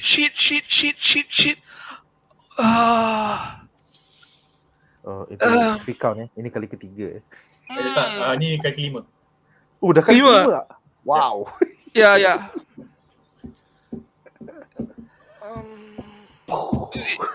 You need a bungee to flush this shit down. Seriously, there's no saving this. It's quite bad. Jamal, pada pendapat kau, is Deus Ex Machina used too much in this show to the point that the characters are inconsistent? Silakan. I don't think it's Deus Ex Machina. I think Shah's punya komen yang kau tayang tadi tu is a very good observation. Maybe too many writers competing to be recognized through this series. Aku tak rasa dia competing to be recognized, but I feel that terlalu banyak cook in the kitchen dan dia tak ada master chef seorang yang tolong jaga. And they depend on the producer atau showrunner atau director to jaga benda tu, dan macam aku rasa nobody is taking accountability. Like so I agree with Andri. For me, this is a very inconsistent or the break character pada aku, sebab Andri gave a good example just now. Kalau betul dia in character dan dia consistent, she would remain calm. Dia tak nak cari friend ni siapa. So kalau kau tengok benda ni, kalau kau tengok episod ni yang bila tiba-tiba dia pergi cari rumah tu, dia develop agenda nak mencari jawapan daripada friend yang kita tak tahu jawapan tentang apa specifically around last episode dengan this episode. Around last episode tu dia wonder je, tapi itu pun kita dapat macam hints atau you alluding to it. Episod ni tiba-tiba dia menyimpang. So, dan dia punya menyimpang tu tak konsisten dengan macam okay, something has happened, aku ada stumbling block, aku sangkut kat sini, shit, aku tak tahu nak buat apa. Okay lah, mungkin aku kena cari aku punya old handler. That was not the case, satu. Dua, it was not like macam dia daripada episod 2 lepas dia dah masuk Prime Minister punya White House punya tu dia macam ada note macam okay, lepas aku dah habis aku punya posting yang all of a sudden ni, yang emergency ni aku akan pergi jumpa friend, Dia tak ada macam scene dia buka buku nota dia, lepas tu ada tulis alamat friend kat dalam tu. To foreshadow that 4 episodes later, bila dia tengah bawa dia tengah bawa dia dalam manhunt, and then dia berada berdekatan dengan address tu, and then dia macam aku nak menyimpang kejap ah. So that was not even set up. So yang kita tahu macam tiba-tiba kau pergi cek rumah ni. So that is not consistent with the character, because up to episode 4 dia tak ada dia bukan seorang yang macam aku nak sembang dengan aku punya ex-handler sebab aku nak tahu sebenar tak ada. None of that shit. And she never needed to take a moment for herself, and in the moments that she took for herself in episodes 1 to 3, kau tengok dia enjoy benda yang dia dah buat, kau tengok dia trying to sort of like recover or deal with it post event, macam contoh masa dia jogging, dia lari lepas dia bunuh orang, meletup tu dan sebagainya. So aku rasa like it's too forced. Then and they just ruin the best character in the series so far. Yes. Tapi And kalau to me, if that is what they feel is consistency, but now she has a conflict, I don't know. To me, this was the breaking point lah. This was the moment aku give up on this stupid series. Because watak terbaik tiba-tiba berlakon jadi bangang. Just so plot tu boleh bergerak. Aku tak terima. This was bad, man. So kita ada beberapa komen dari penonton di rumah. Hakim Ashraf bertanya, Abang Nick nak tanya, tahu tak mana-mana kedai yang jual comic book store murah? Dekat Kinokuniya mahal, manga pun sampai RM50. Kalau kau nak beli komik Marvel, DC murah, kau check out Book Access ataupun Big Bad Booth Sale. Memang barang RM30-50 dijual 8-15. So it's way cheaper lah. Tapi barang lama lah, barang 5 tahun lepas, 6 tahun lepas. But definitely Book Access. Kalau nak manga yang murah, versi bahasa Melayu ataupun bahasa Inggeris, korang patut cari Pasar Kertas di Shopee. Kedai yang di Negeri Sembilan, tapi basically dia orang just fotokopi ataupun copy paste semua manga. Murah, yang murah gila lah. Macam you can get the whole series of Dragon Ball untuk RM300. That is a lot of chapters, man. That is 20 something chapters, so that's nearly 10, 11, bawah RM15. 40 lebih. Yeah. But yeah, I mean your point. Ada 40, so RM300 divided by 40, less than RM10 per tankobon. So yeah, definitely. Pasar Kertas, Book Access untuk komik dan manga yang murah. Seterusnya Amirul menteorikan maybe diorang akan guna solar power ke untuk nak call mak dia, ataupun suruh monyet YORICK tu kayu basikal untuk hasilkan elektrik. Aku tak tahu, bro. I'm not watching it next week, so I don't know. Kemudian dia menambah, problemnya dia tak timbulkan isu elektrik tu. Dia just go with the flow. Itulah. Like White House is saying one thing, tapi Man ni pula, aku nak pergi San Fran. Komputer aku ada kat situ. I want to add one thing. When we saw Dr. Man kan, she's in her study room, whatever, unit housing kan. Yes. There was no electricity there. Yeah. Okay, Yeah. she was aware there's no electricity there. For a professor kan who doesn't even consider kan, maybe my facility dia pun tak ada electricity. It tells you how much they think a woman should be in the show now. So more And downside this one to the has show. a PhD. This is a professor. A human geneticist. Human geneticist. How many countries have human geneticists? You tell me. This is supposed to be the cream of the crop of the scientific world, and she doesn't comprehend. Maybe tak ada electricity at that place. Itulah. Kemudian Amirul menambah, air bersih pun untuk minum tak ada weh. Tapi Chardonnay ada. Yes, pasal tu dah botol bertahun-tahun dahulu. Seterusnya soalan daripada reaction meletup. What's up Uncle Nick? Amir here. What's up bro? Thank you for watching. Ni anak Yong yang berumur 13. Thank you for watching bro. So tak tahu lah, maybe kita akan cover Mekamato dengan budak berumur 13. Maybe. Sama-sama kita tunggu dan lihat. Kalau mak dia kata boleh, baru kita akan cover. Kalau tidak, aku tak nak kena pelangkong dengan mak dia. Anyway, seterusnya Amirul bertanya, Daripada Netflix Tudung minggu lepas, series, movie atau anime apa yang korang excited untuk tengok? Personally untuk aku, movie Red Notice yang ada The Rock, ada Deadpool dan juga Wonder Woman. I cannot wait to see that shit. Walaupun aku rasa cerita tu bodoh gila, but I cannot wait. Kemudian Cobra Kai, is that part of Netflix? Cobra Kai season 4. Yang tu aku tak tahu nak tengok. The next one, Witcher season 2. Dan saja nak tengok, nak buat lawak, Cowboy Bebop live action.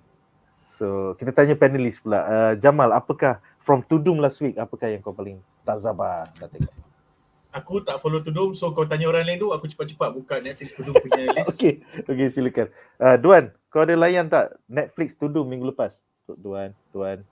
Hello, Duan tengah tidur ke masa live stream? Duan.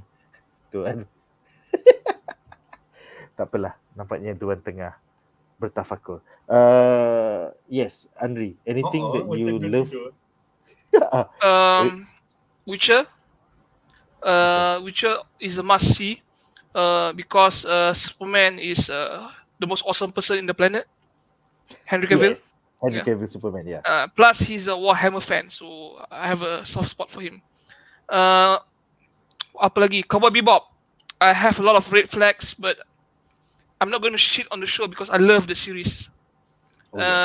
Apa lagi ya? Anime Jojo 6. Yes, I can't wait. Duan yang baru bangun, silakan Duan. Apakah yang kau look forward to daripada Netflix Tudung minggu lepas? Silakan. Actually aku tak pasti Tudung ni sebenarnya dia Netflix juga ke dia segmen lain? Tudung ni ialah Comic Con dia. So dia macam Comic Con celaka. Comic Con untuk Netflix show sahaja. Macam tu lah. Okay. It's the sound. Tudung. Tahu. Tapi punya Comic Con aku ingatkan macam satu lagi segmen lain ke apa ke, aku tak sure. Okay. So dia dah delete aku. Tapi yang aku perasan kau dah tengok kalau Mak Mila punya Super aku Crooks? nak tengok Cowboy Bebop. How messed up dia kena make it sebab belum apa dah macam-macam dia. Yang feel tu lah aku paling turn off lah sebab pelakon tu dah okay lah, muka dia lawa lah juga. Tapi but then dia tak nak seksi. Lepas tu orang katakan dia sebelum ni seksi gila, tunjuk apa semua kan. Tunjuk segala-galanya, tapi tiba-tiba jadi macam alim pula tak nak tunjuk. Aku geram je aku tengok kan. Aduh, kau terus soft material je lah Hanat. Kau pakai shot je, bukan suka bogil. Celaka. Susah ya. Dah lah yang hero dia pun sebenarnya agak tua tapi tak apalah. Dia the only kononnya Asian look, padahal dia bukan Japanese pun kan. Dia Korean juga aku suka. Korean ke Chinese. Itulah. So tak apa yang dia cast the black actor for ni tak apa. So okay, so muka nampak lebih kurang, so tak apa, tu tak kisah. So aku nak tengok macam mana dia turn out. Ada dan dia yang trailer Mak Mila Super Crooks kau tengok? Jadi anime tu. Super Crooks, betul. Super Crooks, bila the moment Super Crooks mula aku cakap ni masa tengok dia tunjuk trailer tu aku macam ini macam Super Crooks tapi asal anime, aku macam pelik kan. Lama-lama betul-betul Super Crooks cakap dia buat anime lah sial. Aku macam maknanya dia nak cuba benda baru, dia takut kena condemn macam Topik Legacy. Lepas tu bila aku tengok ni sebenarnya not bad lah. Sebelum buat anime ni macam lain sikit lah. Dia macam totally dah different, macam lain gila dengan komik tau. Aku tengok macam lain gila tau, tapi nampak menarik. Ni yang kita nak. Aksi dia best bro. Aksi dia best gila. Macam ni tak ada budget pun tak apa bro. Macam aku tak tahu lah studio mana buat, Gonzo ke apa tak tahu lah. Sebab dunia ni pun style smooth.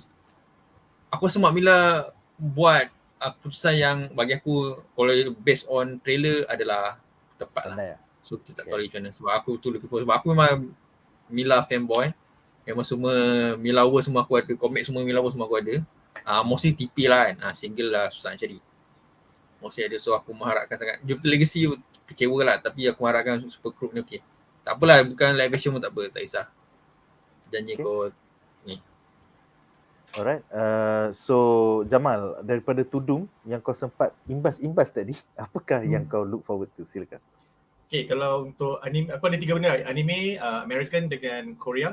So untuk anime, aku looking forward to watch Ultraman.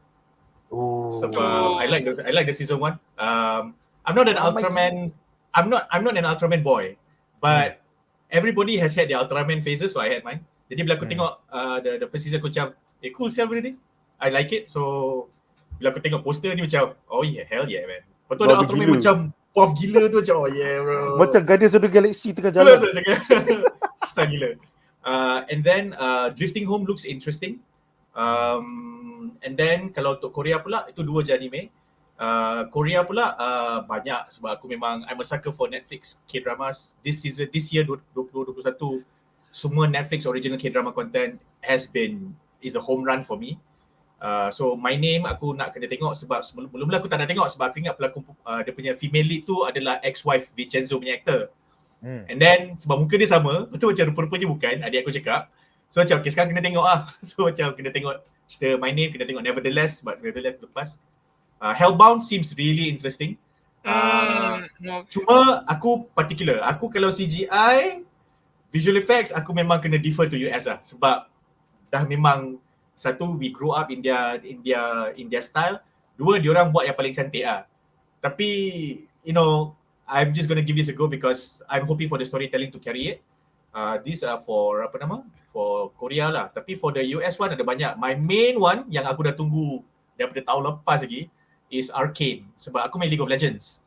Ooh, So I'm a huge, aku good, like man. dalam aku main League of Legends dengan Magic je. I just don't like my PC gaming is like purely League of Legends sebab aku dah tak main Dota and I don't like Dota 2.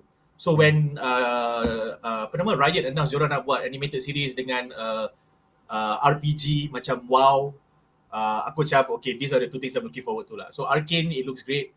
League of Legends has one of the best content creating teams for the game itself. Definitely. Lagu dia semua best. Like semua character baru akan ada lagu. Every world, every year akan ada lagu. So this just looks great. The punya lore is great. Other than this, Sandman is something that I'm gonna check out. Sebab it's Sandman, so we don't have to explain that. Aku tak boleh terima yang Death is not a goth chick. White. No comments, jadi no black? comments, no comments, no comments. I'm not going to disagree. I'm not disagreeing with you. I just macam like Netflix dalam out of 10 they hit 7. Tunggu 30 tahun, okay? Nak Faham, tengok a betul. white goth chick. Kenapa kena kulit hitam? Like Netflix 7 out of 10 they make it work. So macam sebab tu aku tak nak cakap apa-apa, tapi aku macam bro, tu je lah. Other than that, aku rasa I'm just gonna enjoy whatever that comes out lah. Cowboy Bebop, aku nak kena tengok korang react macam mana baru aku tengok. Kita sebab akan kencing on it. Kita akan kencing. I love the film too much. I love the soundtrack too much. The series is great. Aku macam no. Cannot. Tapi like, dah terlalu banyak red flag bro. Ya, I know. Sebab tu aku macam tak. Sebab tu bila korang sembang aku tak komen langsung. Zero bro, zero. Aku macam ni Cowboy boleh blah, bukan Cowboy Bebop. Cowboy boleh blah. Cowboy boleh blah. Emily in Paris might be interesting. Umbrella Academy I'm going to follow. I thought the first season was slow, second season was nice. So I'm just going to follow. I'm happy with it. The rest aku macam Colin Kaepernick punya ni might just be something that I would enjoy. Tu je lah. Cool. Yeah, I just want to comment Enola and Holmes pun ada. ask something. Enola Holmes tu memang ada. Yeah. Part of my problem with Cowboy Bebop is Daniela Pineda. I think the showrunners are recreating her character. Faye Valentine has been always a sexy character because that's her MO. Thing. Yeah, that's her MO. Yep. She wear sexy clothes because she's not a fighter. She used seduction to make her target upper legs. And from the trailer, we saw her with a knife. She has never used a knife in the show. Tak. Dia guna penyapu. She used her ass more than a knife actually. But that's just my problem with the show. Faye Valentine character. You can complain about John Cho as Spike. Spike would probably be best casted from a Jewish actor because Spiegel sounds Hebrewish. Yeah, it is. You're right. But at least kan, John Cho put in the effort out. He lost weight, put on muscle. He looks like yeah. He dons that stupid haircut for months. He took up martial art, broke an ankle. And then he continued his work. So he put in the effort.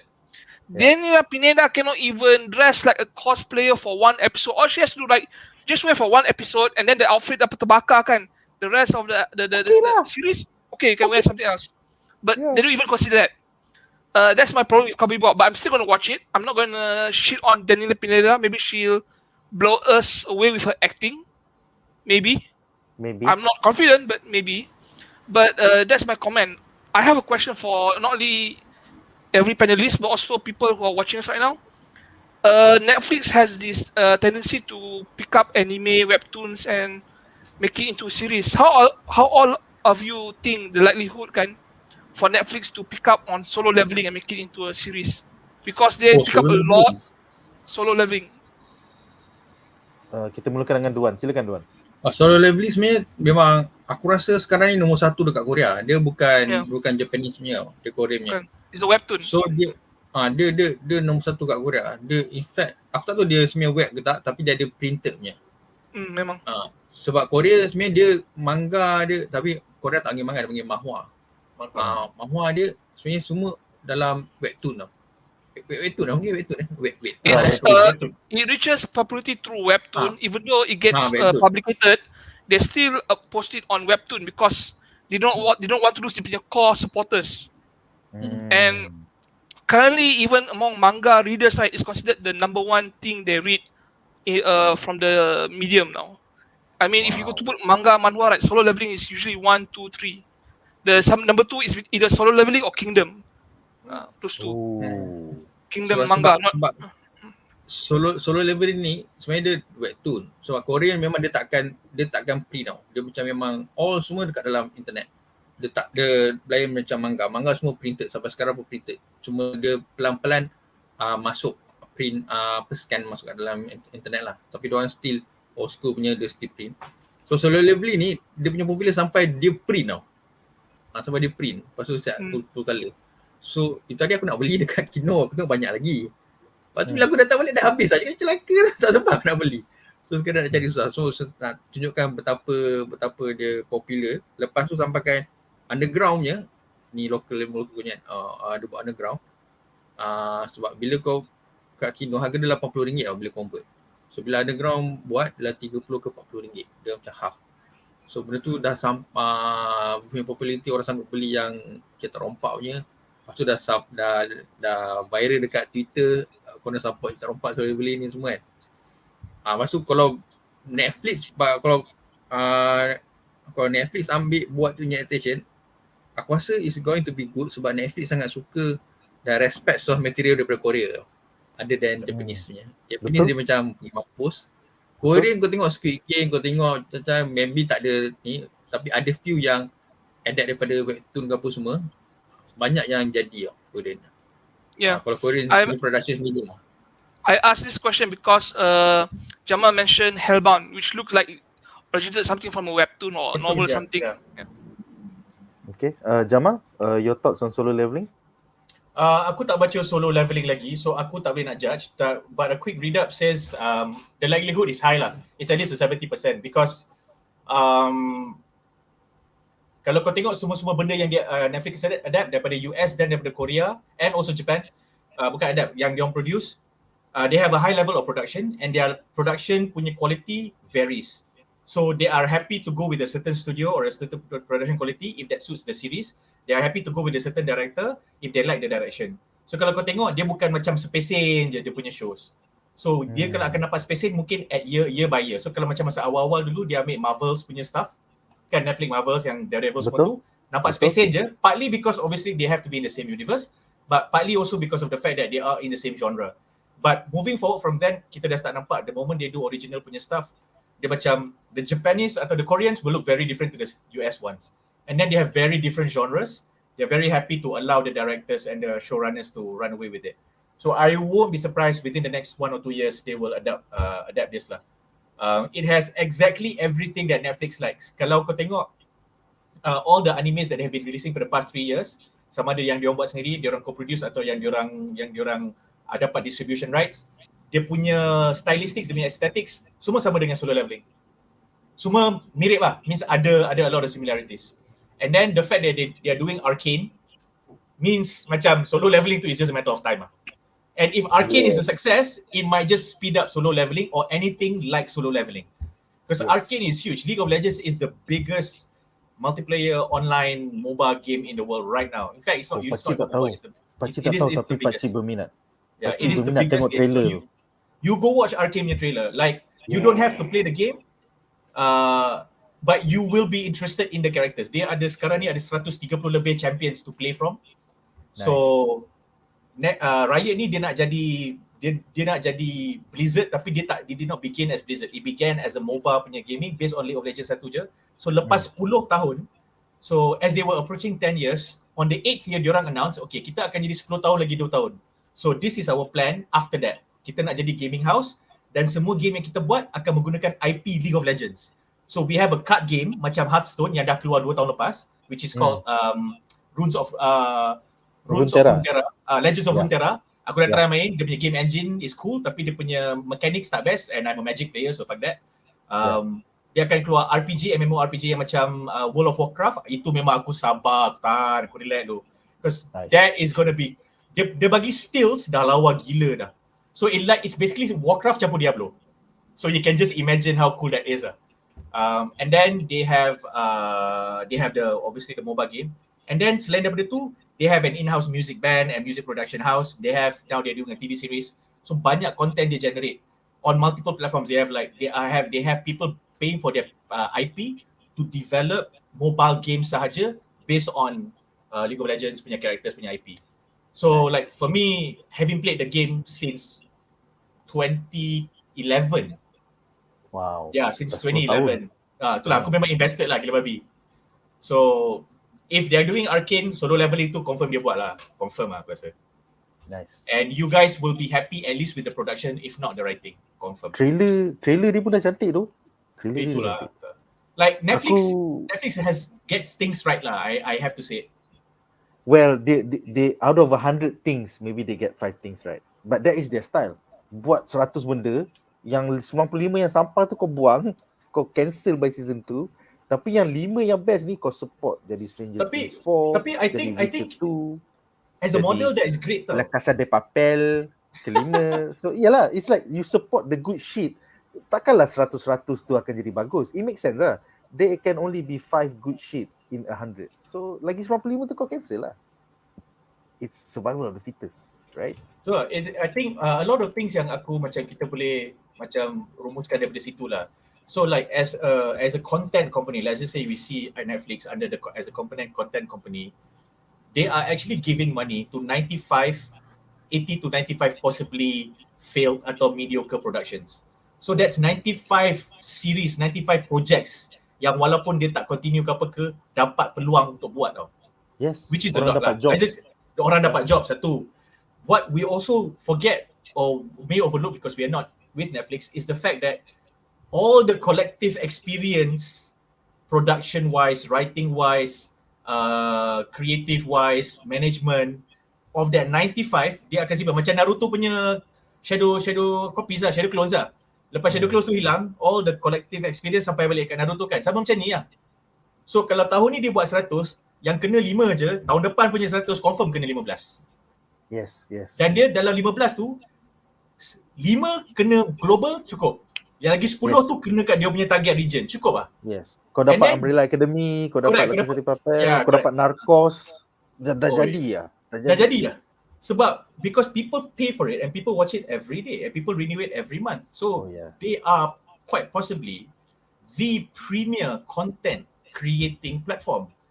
Because diorang kalah kat YouTube in terms of the sheer number of videos, tapi YouTube tak curate.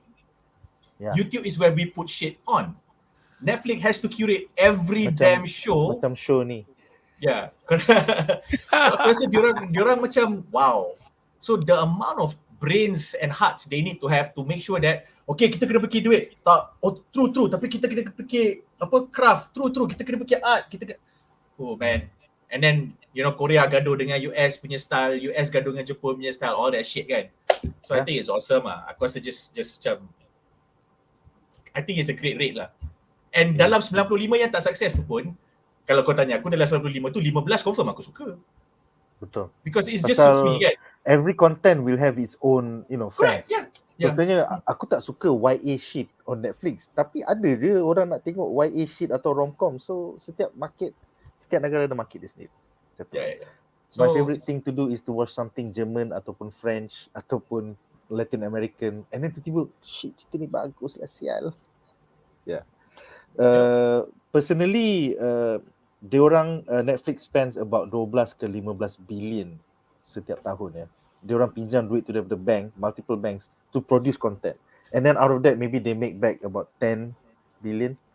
So they have been in the red. They have been non-profit making since day one. Tapi it's good lah. And 100 tu is just hypothetical number. Actually yalah, correct. Arbitrary je, yeah. Dia buat banyak gila babi show. Anime alone for next year dia ada 80 anime in production. Yeah, So, they doubled from this year, From 40. this year, yeah. 40. Tu baru anime, tu belum cerita K-drama, tu belum cerita YA, cerita action adventure, sci-fi. So Okay, this is the cool thing. When you understand how production models work, ada macam Netflix ada original produce content, and then Netflix ada dia dapat exclusive distribution rights. So what is cool is that yang exclusive distribution rights tu for global contohnya atau for certain regions, Netflix tak keluar duit sangat pun. yeah. They just bought the rights. So they have no creative control, but they get to stamp the Netflix originals punya tu dekat situ. Correct. So for branding purposes, benda tu spread. And with regards, itu satu. Nombor dua, and with regards yang kau cakap, dia pinjam duit bank, they are good paymasters because they can always pay the loans. So they don't have to make profit, but the fact that they are not making profit, they are in the red, but are still operating at an increasing overhead every year, while increasing production every year, says a lot. Dia memang patutlah 4 tahun lepas, 5 tahun lepas Hollywood bising pasal Netflix nak rosakkan the cinema industry. Truth be told, Hollywood rosakkan the cinema industry. If you go to small towns yang ada unique local cinemas, art house tu, benda tu dia tak complain. We are fine, man. Kan, we just need one big film. Kita just need to show an end game, and benda tu sell out for 1 month. Kita dah cover cost kita untuk setahun. And then for the rest of the year, for the 11 months, kita boleh tayang apa-apa yang kita nak. So Netflix is operating in the same manner. It's just that it's online and people pay subscription fee instead of pay per ticket. That's it. Every month. Every month. Aku rasa benda tu cool lah. Betul. Okay, so komen seterusnya Hakim Ashraf. By the way, panelis dah tengok tak opening credit Cowboy Bebop? Dah. Masih low expectation? Yeah. Simple as that. Kemudian Ahmad Nasuha mengatakan Titan season 3 makin best lah setiap episod. More better daripada episod sebelumnya yang korang dah give up. More power to you bro. More power to you. I'm happy that kau enjoy Titan season 3. Aku ada nampak online ada member hantar link yang bad girl bergaduh atas wheelchair dengan Lady Vic. That was fucking cool. I wish I saw that episode. Tapi dia juga ada tunjuk satu scene di mana Superboy bermain dengan adik Starfire, and aku tak boleh terima that bullshit. So more power to you for enjoying it bro. I hope you enjoy it to the end of the season and future seasons.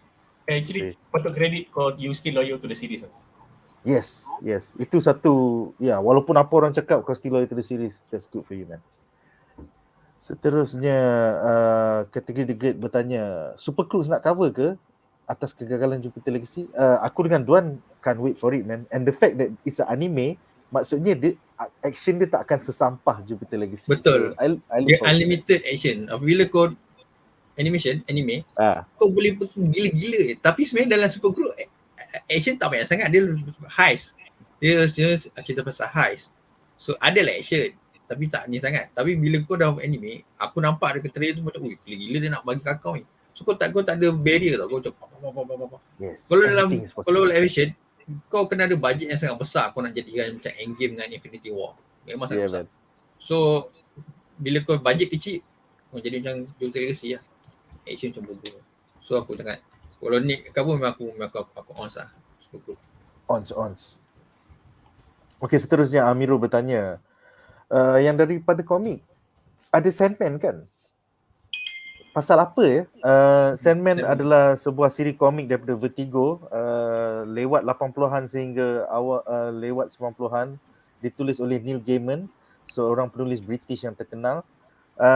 Basically ia adalah tentang the Lord of Dreams, the Sandman ataupun Dream. dan family-nya, iaitu Death, Desire dan lain-lain. Dan bagaimana manusia cuba nak tangkap Death tapi tertangkap Sandman Dream. ataupun The Lord of Dreams. Yeah. So Tapi the fact yang Death tu dia Death dah jadi kulit hitam, yang tu aku tak terima bro. So ada orang cakap memang tak yeah. ada satu benda memang kau tak boleh nak ubah kat Hollywood. Mesti kena ada, aku tak tahulah. Taklah, Sebab janganlah dalam Death, komik, dia buatlah Desire. pale Aku tak white. kisah Desire. Aku tak kisah. Kau bagilah watak lain jadi kulit hitam. Janganlah Death. Betul. That's sebab Death dekat dalam komik. Aku tak baca Sandman lah sebenarnya. Aku tak baca Sandman. Tapi aku tahu Death tu, dia pale white tau. Kulit dia pale white. She's a goth chick. Kenapa kau cast black? Kita bukan racist tapi kita macam tak faham. Kenapa? Aduh, kau saja buat kita orang jadi jahat tau. Sebab kau orang jadi celaka. Amirul. Kita menyumpah. Amirul, yang Sandman tu, itulah yang dinyanyikan oleh Kirk Hammett dan geng-geng dalam lagu Enter Sandman. Enter the Sandman. Yes. Because his dreams. Baca lirik tu balik. Baca lirik lagu tu balik. Little baby, don't say a word. But seriously, Death should be a goth chick. And goth chick, when's the last time you see a black goth chick? Tak pernah dengar tengok pun. When's the last time you see a black goth chick? I Tak don't pernah. know. I think it exists. Kalau kau cari kat Instagram atau Twitter, it exists. Tapi, come on man. Yeah, I'm pretty sure if you buy every comic from Neil Gaiman kan, see if you can find any black goth chicks there. No, Death has always been white. This is a miscast. By the way, Neil Gaiman defend gila babi casting ni. Dia cakap korang tak faham, dah 30 tahun dah aku have been pushing down bad Sandman adaptations. This is the best one. Korang tak faham. Apa kita percaya Neil Gaiman? Yeah, I mean he's a great creator. I love his shit. Aku suka movie Stardust dia. Aku suka Stardust was Neverwhere. brilliant. Stardust was awesome.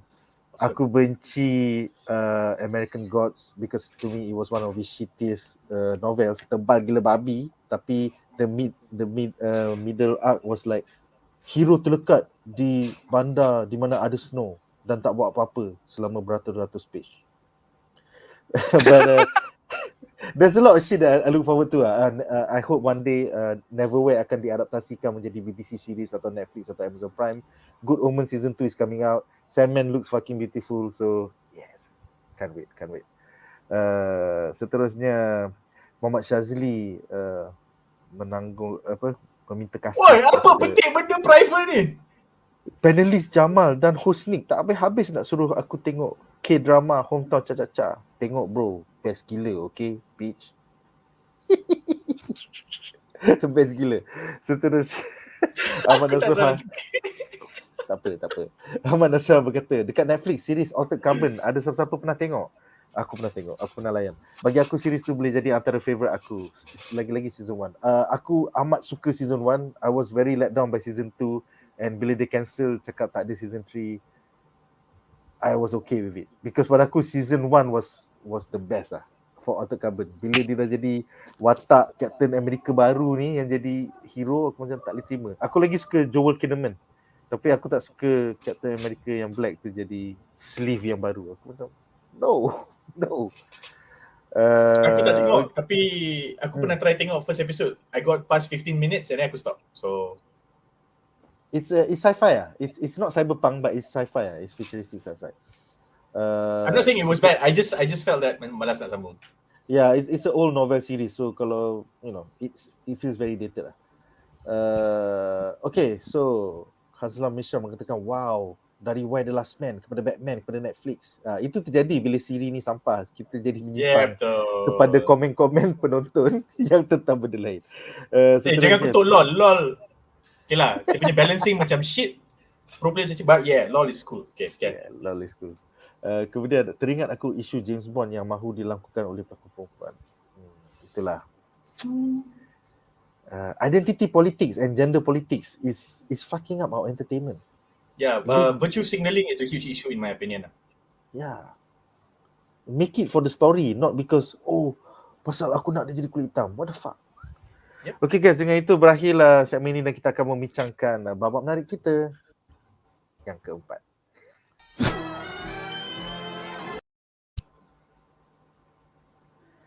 Alright, babak menarik kita yang keempat is another subplot terbaru yang tak ada dalam komik yang menyimpang tentang Agent 525, Culper Ring Mentor, di mana Agent 355 pergi ke rumah mentornya, tapi instead of jumpa mentor dia friend, dia terjumpa agent baru ni, which akan memperkenalkan satu subplot lagi yang tak ada kaitan dengan komik. So, Agent 525 mengatakan, we were chosen because we have no one.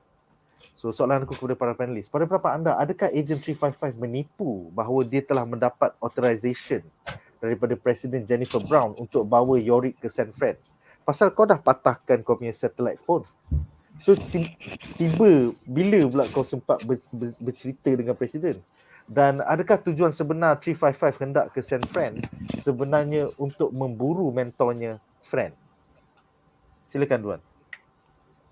Aku nak minta maaf. Sebenarnya aku tak sempat tengok. Okey, tak apa. Sampai tu. So, kau tunggu segmen terakhir. Okay. Sorry. Alright, no problem. Andri, silakan Andri. Yes, and I don't care. Because you have so many subplots. For me to care is basically like a drop in the bucket or apa. It's nothing special anymore with the story.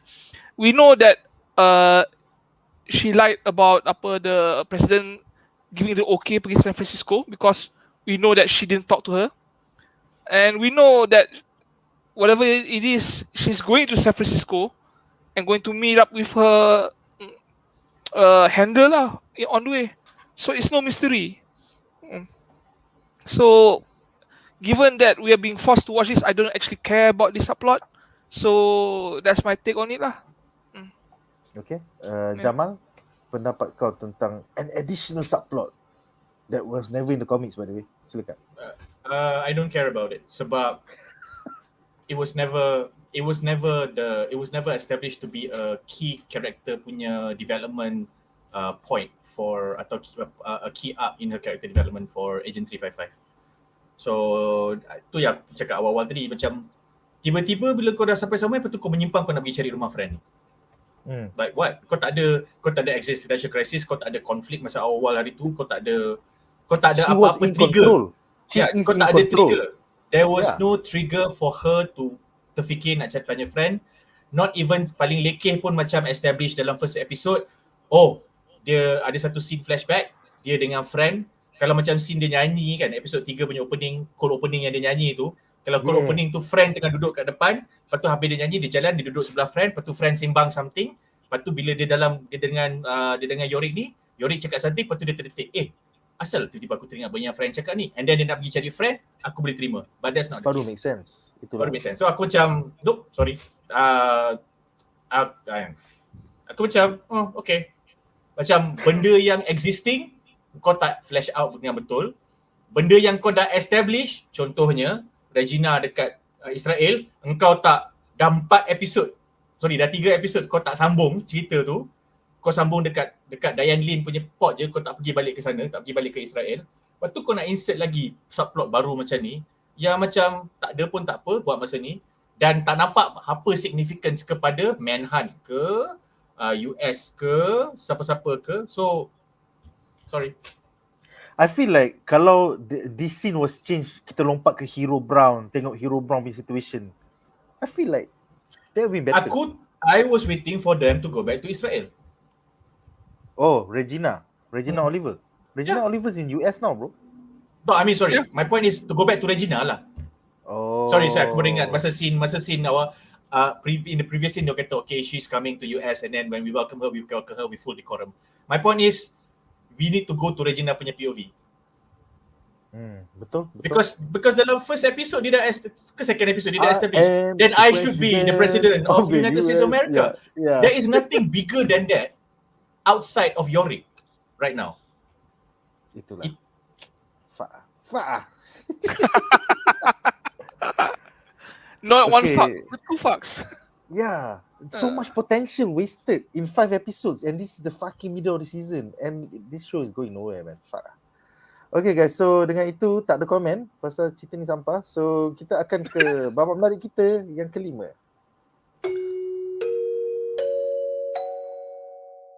Jika Jika anda meminati siri TV animasi Marvel's What If, T-shirt khas terbaru kami ini mungkin sesuai untuk anda. Memaparkan Star-Lord T'Challa dan zombie hunter Spider-Man, kedua-dua T-shirt ini direka oleh AFmech Design khas untuk peminat-peminat tegar MCU dan boleh dibeli melalui pautan Shopee di bawah. Barangan-barangan seperti rekan AFmech Design ini semuanya datang dari komuniti fandom. Tanpa komuniti ini, sesebuah siri, filem atau buku tidak akan berjaya. Jadi sokonglah mereka-mereka ini sambil meluahkan minat anda, kerana setiap pembelian akan membantu ekonomi serta komuniti fandom tempatan. Dan jangan lupa like dan follow AFmech Design serta kami BuzzPopTV di Facebook, Instagram dan YouTube. Majulah fandom untuk negara. Alright, so babak terakhir kita untuk malam ini adalah tentang Regina Oliver, the next US President. Adri dah mula bergelur. So, di mana calon Presiden USA yang sebenar akhirnya kembali ke tanah air. So, kita ada satu quote daripada Regina yang mengatakan, "Your father won in a landslide and we still ended up with socialists in charge." So, soalan aku kepada para panelis, apakah pendapat anda tentang watak antagonis Alter, iaitu askar Israeli yang tidak berhati perut daripada siri komik ini, digantikan di dalam adaptasi TV ini dengan Madam Secretary Regina Oliver, yang pada aku is agak hampir It's like a female Trump but it's nowhere near Alter. Kita mulakan dengan Duan. Duan, kau dah pernah baca tentang Alter daripada komik kan? So okey tak kau pergi gantikan dengan Madam Secretary Regina Oliver yang what the fuck, yang terselamat. Confirm lah. Tak ada Alter tu. Dia dah hantar dia dah hantar orang-orang Israel bawa Regina Oliver sini. Tak ada satu line pun. Diorang tak cakap pun. Kau tidak at least itulah maksudnya nak I am Alter, I'm here to like take care of Regina. What the fuck? Kira miss opportunity lah, sebabnya kau ada satu watak antagonis yang sangat kuat. Lepas tu kau tak gunakan, maybe sebab pasal yang kita bincangkan the first episode kot, sebab benda ni takut akan terpelak dekat Israel sebab diorang kan nak nampak baik kan. Kalau jadi diorang anti relatively jahat. Anti-Jewish. Anti-Semitic portrayal. Anti-Semitic ya. So dia tak nak memburukkan relation diorang tu. So diorang memang bersungguh-sungguh tu alter. Dia tengok alter semua benda. Ini cerita post-apocalypse kan. Dalam dunia post-apocalypse, semua kau dah baik dulu ke apa, tak kisah dah. Sekarang mampus kau. It's every man for himself kan. Tapi dia takut. Ya, diorang takut lah sebab cerita memang bergelik, tapi realiti kita pun tak ada apa gelik. Just post-pandemic kan. So diorang tak berani lah nak jaga relationship dengan Israel tu, dia punya adik-beradik tu kan. So aku pun faham lah dia punya side. Tapi macam bodoh lah. Kau tak ada boss lah. Even though kau feminist, tak ada boss, betul-betul dia tak ada boss lah. Alter ni buru YORICK 355 dengan Mann sampai ke Jepun, sampai ke Australia, fucking the whole world kan. Alter ni penting gila tu dalam siri ni. Dia macam Batman tak ada Joker. So kalau katanya aku miss opportunity lah, tapi banyak aku rasa Duan terlekat kot. Duan? Okay. So aku rasa tu je lah daripada aku. Okay. Andri, pendapat kau tentang Regina Oliver versus Alter? There's no versus. This is no contest. Alter is much better antagonist. Regina Oliver is this fat bitch who cannot even get hired from Fox News. And she's the main antagonist for this series. Alter, you know how fucked up it is? I am a Muslim Malay man living in Malaysia. Okay, half Malay, half Chinese, living in Malaysia. And I'm rooting for an Israeli Zionist to appear on one of my favorite comic series. Yeah. And they failed me. I thought for one moment kan, yang the scene yang can redeem this series for me kan is Regina Oliver came back from Israel. With a delegation. There's a delegation of apa Israeli escort, whatever it is kan. They said, oh, I'm here to take over United States. Here's my Israeli allies to help us with the transition. And then And then Diane Lane handshake this one woman. What's your name? Soldier. I'm actually a colonel. My name's Gadot or something like that. But my comrades call me Alter. You know, that alone could just That give you would like done 10 points. That They would would have done done it. it, yeah. I'll stick around for another episode. But they didn't do it. So it's a missed opportunity just because they do not want to upset the punya Jewish viewers. I'm pretty sure they're not even mad now. They read the comics. I'm pretty sure they're okay with this. Yeah. Yeah, because like I said, it's just a fictional work of art. If you get offended by this, you're just And it's in a post-apocalypse world where your it makes previous sense. ties, your ties Yeah. does not matter anymore. Yeah. Yeah, and Israel, unlike Singapore, which they have national service, both male and female jalani latihan ketenteraan. So Yeah. they are built makes for. It makes Yeah. sense for them to take control of the world. Yeah. So for them to actually drop this card because they don't want to upset certain viewers yang too sensitive, or worse, upset dia punya financial backers, the bankers, the producers with Hollywood punya financing punya abilities, right? Producers. Yeah. The producers, and not to actually pursue the work for its content, art semua kan. It's a missed opportunity, it's a wasted opportunity, it's a travesty. And now we are stuck with Regina Oliver, who is basically a super Great man. Kimberly. Yeah. So It's like female Trump. at least female Trump is entertaining. She says some stupid shit or make us laugh, makan her like a Big Mac for lunch or something like that. It'll be entertaining, but this is not the case. This is not the case indeed.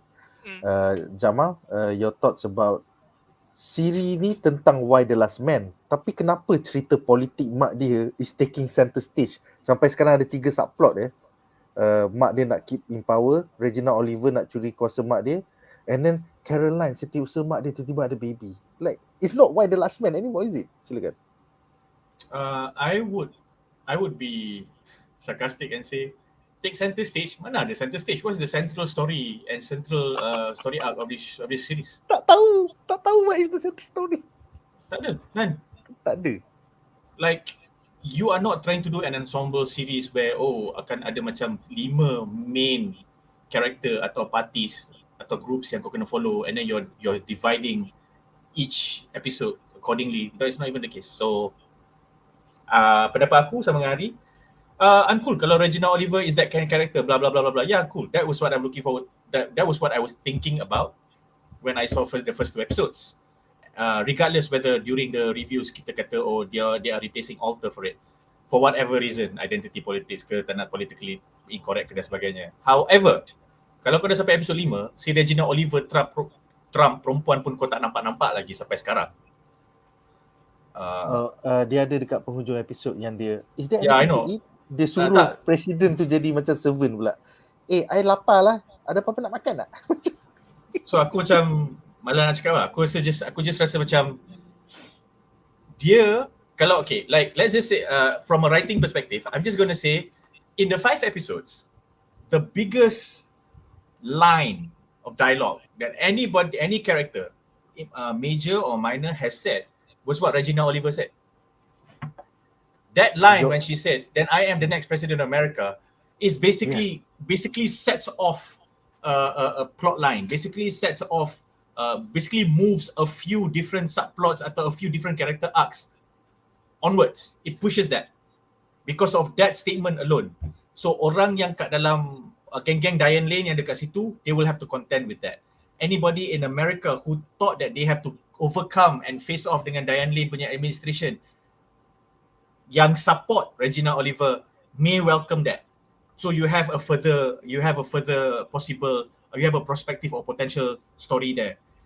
Orang-orang yang facing off Diane Lane tapi tak suka Regina Oliver, they also would have a reaction to that.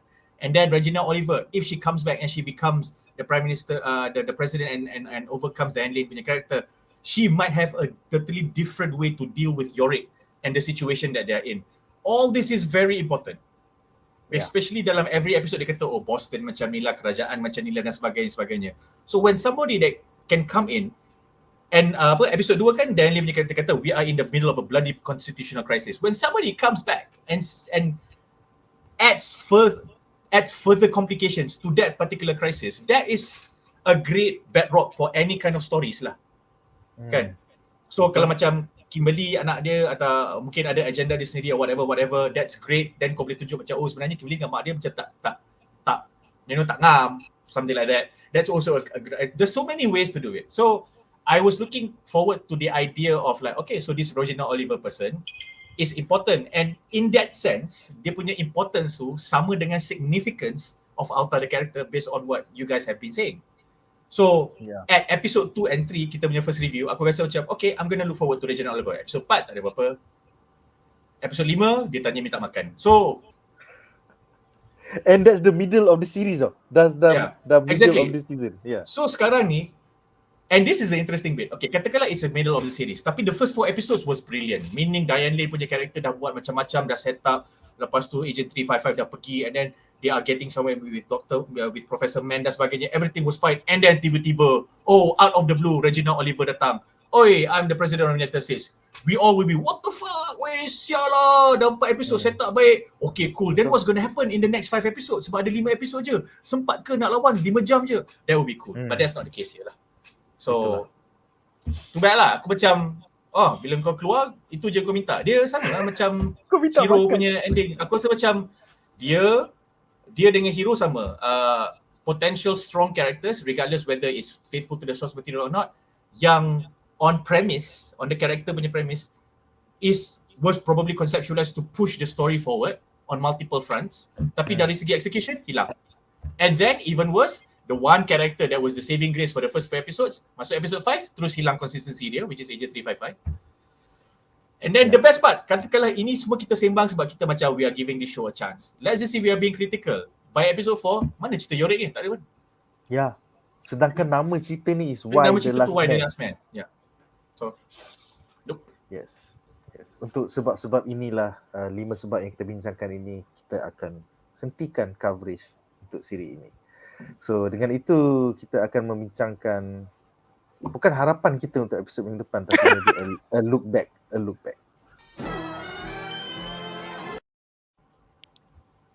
Okay, so aku tersalah ni cakap harapan untuk episod minggu depan. Sebenarnya it's all about saying goodbye kata penutup. Pada aku, whatever this adaptation is, it is not even 10% of the brilliance which was siri komik 60 isu Why the Last Man yang diterbitkan oleh Vertigo dan DC Comics dari tahun 2002 ke 2008. Aku syorkan korang layan siri komik ni lah instead of menonton adaptasi TV ni. So, apakah kata penutup daripada kau, Duan? Silakan, Duan. Sebenarnya sayang lah sebab kita dapat few series filem pandemic post-apocalypse apa semua macam Swiss Tooth yang bagi aku best apa semua dah few. Yes. So ni Sweet Tooth pun Vertigo juga. Patutnya dia sama level dengan Swiss Tooth tau. Swiss Tooth komik dia aku tak baca pun. Aku tak tahu best ke tak. Lepas tu dunia grafik memang stroke memang buruk gila. Beza dengan Wild Man. So aku rasa sangat sedih lah bila kau fan Wild Man dia tak dapat macam Sweet Tooth. Sweet Tooth tak ramai orang tahu pun. Tiba meletup. Sebab dia buat sangat cantik je lah. So harapan ni adalah aku tak tahu lah kalau ada orang nak buat movie boleh remake balik tu je. Okay. Anri sebagai seorang pembaca of all 60 issues, silakan. Okay, you're being too generous, Nick. You said tak sampai 10%. I think tak sampai 3% pun. This show has failed on all levels lah. My harapan kan is they don't get a season 2 so that they can bury this in the annals of entertainment forever. And hopefully in next 2-3 years, someone with enough vision and courage will pick up the series and do justice for it lah. That's my harapan for it. Literally, Brian K. Vaughan is a TV writer on Lost that wrote comics. So it does not make sense that he is not ushering his baby to success. You know? I tell you honestly, at this point kan, I just wish some guy in the near future, after this show is cancelled, just pick this up, dust it off,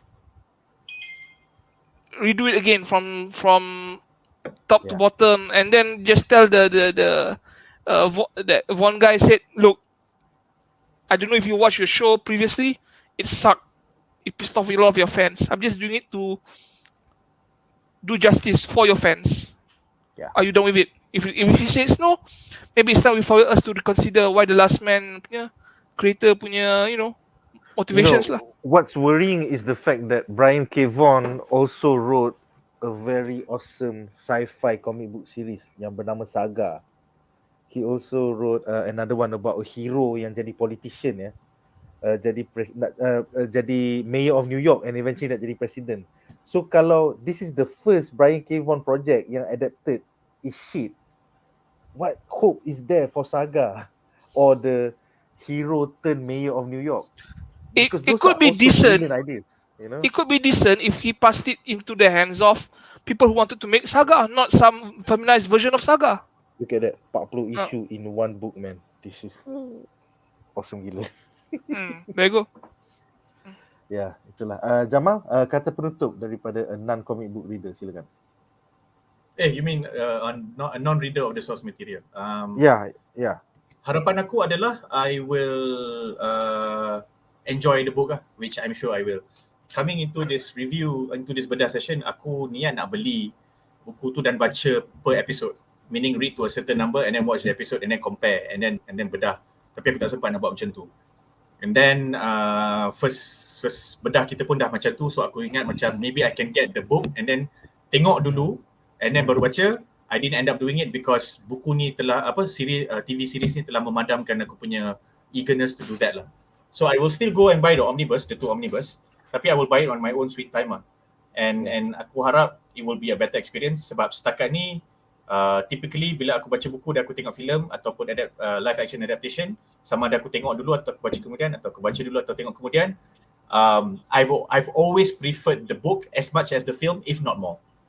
So I doubt that it will change with this book. Cuma macam I'm very disappointed lah sebab aku suka benda-benda adaptation macam ni because in 2008 when Iron Man successfully brought Marvel back from the dead, a lot of the content that semua orang tengah tengok sekarang, pop culture content, especially coming from United States, in the last 10 to 15 years, banyak content tu datang daripada content zaman-zaman aku dengan Nick, dengan Andri, dengan Duan. So, the technology and the production capabilities sekarang mampu membuat adaptasi dengan baik.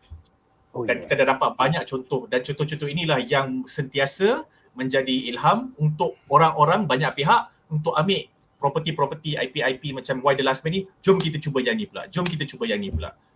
So, bila kau tengok satu cerita yang best daripada zaman tu dan digagalkan macam ni, kau rasa sayang lah. Dan betul. I mean like it's a cautionary tale. So, Andri punya husnuzon tu best dan aku aminkan. Hopefully somebody sees this and say, you know what, I'll make this right. I'll do this right. And to give a big middle finger, I will do this in one film. 2.5 hours. Ambil kau. I will do that shit. Korang dapat 10 jam punya series pun korang tak boleh counting. Contohnya. So harapan aku tu lah. And harapan aku also is that whoever yang was part of this team to just take this experience and not repeat the same shit on whatever adaptation of whatever other adaptations that you will be working on in the future. Like, oh man guys, come on. Like, oh man. It's an adaptation. Korang tak payah rewrite the whole damn thing. If you want to rewrite the whole adaptation, during the adaptation kau nak rewrite to the point that it becomes a new story, great, write the fucking new story terus. Because that's probably a better idea at that point. Yeah. Don't call it Why the Last Man. Yeah. Don't call it Why the Last Man. No More Man. No more kau panggil. Yeah. Or if you're caught in between, just do both.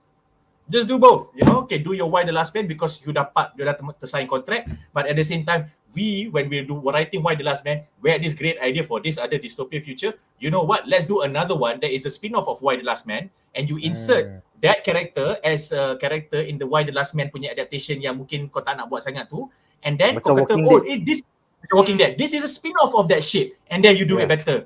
Boom. But no, you know. So don't know, kalau korang tak cukup writer, kalau korang punya writer tak expired, panggil lagu.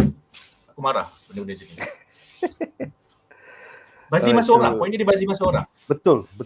5 hours of my life wasted on this show. Sorry Tu guys. kau, bayangkan production crew, bayangkan pelakon-pelakon, bayangkan the comic book punya IP property holder, bayangkan semua orang lain yang invested juga ni. I don't think the creators are apologetic about this. I think they're proud of this. You're right. Yeah. You're right. Yeah, I agree with this is you. a feminist punya show, bro. This is a feminist show. We're pissing off the men. That means we're doing something right. Okay, you know what? If that is what they can gather from reviews or critics atau comments from any kinds of channels or platforms like us, if that is what they hear, then so be it lah. Sebab nampak sangat kau tone deaf dan nampak sangat kau tak pay attention. Because everything that we are complaining is either going back to the source material or going back to technical matters such as writing. It's got nothing to do with tak suka karakter ni sebab dia tak cukup perempuan. Yeah. And if you interpret any of our previous criticisms as patriarchal comments, Susah je tu. susah je tu. Takkan kita tak boleh cakap actually your work sucks. Bukan Okay, pasal you know what? aku lelaki, kau perempuan. It's just that your adaptation sucks. Tu je. Yeah, and this is the key point. Macam Ari duk kata, go do your own show. If it's your own show, then you may be right or you may be less wrong. Tapi this is an adaptation and we are talking it on the basis of that. So Yeah, I haven't seen a lot of outrage for this series compared to He-Man Revelations. You know, social media blew up because it's called He-Man Revelations, Master of Universe Revelations, but we sing a lot of Tila.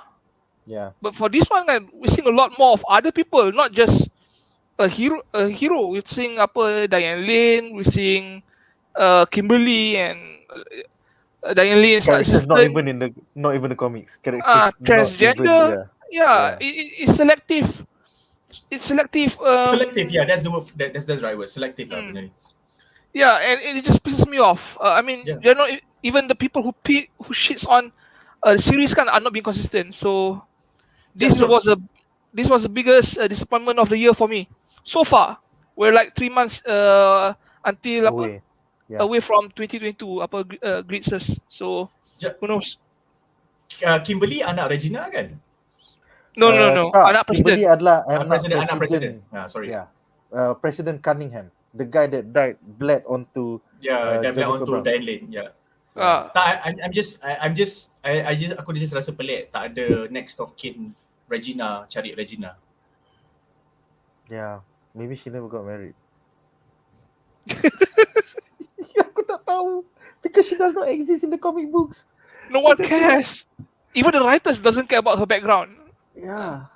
Dia muncul sekali dalam episod 2 and then sekarang dalam episod 5, middle of the season, but she's supposed to be so important to the series. Aku tak faham. Okay, so Ahmad Nasrah bertanya, timeline episod 5 ni berapa lama selepas pandemik? So jawapannya adalah 30 something hari tambah 7, 40 hari. 40 hari kemudian selepas semua lelaki mati. Because I think the last episode that showed account was day 35. Kemudian diorang cakap, Agent 355 cakap it'll take us about a week to get to Boston. So aku buat matematik lebih kurang 45 hari atau 50 hari begitu. Quick maths. Maybe. Kemudian Kudo berkata, harapan untuk masa depan. Tengoklah anime World's End Harem. Why the Last Man versi hentai yang akan keluar fall season ini. Bak kata Wayang Piramli. Tanggung puas hati. Okay, I look forward to that. Seterusnya Amirul mengatakan, sebagai orang yang bukan baca komik, aku rasa okay je series ni. Just okay. Tak ada apa-apa special. Maybe akan tackle those yang suka genre post-apocalypse. Tapi kalau hampa dah tengok komik dan tengok series ni, the end, betul. Kemudian Rotten Tomatoes dah bagi rating 72%, which is average. Yeah, so hapuslah riwayat kotoran degil. Aku harap this doesn't get renewed for season 2 and we might get a better version in future. Okay guys, so dengan itu aku rasa berakhirlah coverage kita malam ini. Terima kasih kerana setia menonton walaupun siri ini agak hambar. Terima kasih juga kepada para panelis kita, Duan Yakuza, kaki komik kita, Andri, kaki manga, dan Jamal Raslan, kaki buku. Join us esok di mana kita bakal review Struggle tanpa Duan, pasal Duan nak pergi tengok Shang-Chi, tapi aku Shang-Chi. dengan Wan akan ada. Enjoy Shang-Chi bro, memang terbaik. Hari Jumaat kita akan review Ultron Vision, so I can't wait for that. What If. Minggu depan kita ada Squid Game. Hari Isnin, hari Selasa kita ada Foundation, siri baru daripada Apple TV Plus. Hari Rabu kita akan cover Star Wars Vision Season 1, kemudian Struggle again, and then finale untuk What If. Ni, bila nak cover Shang-Chi? Shang-Chi maybe hari Sabtu depan ataupun sometime 2 minggu daripada sekarang. Kita nak make sure semua orang dah tonton supaya tak ada orang terspoil and shit like that. So Okay. ya, kalau aku rasa bukan hari Sabtu, most likely minggu depan, hari Isnin something like that. Aku booking satu slot. Boleh. Okay guys, itu saja untuk malam ini. Majulah fandom untuk negara.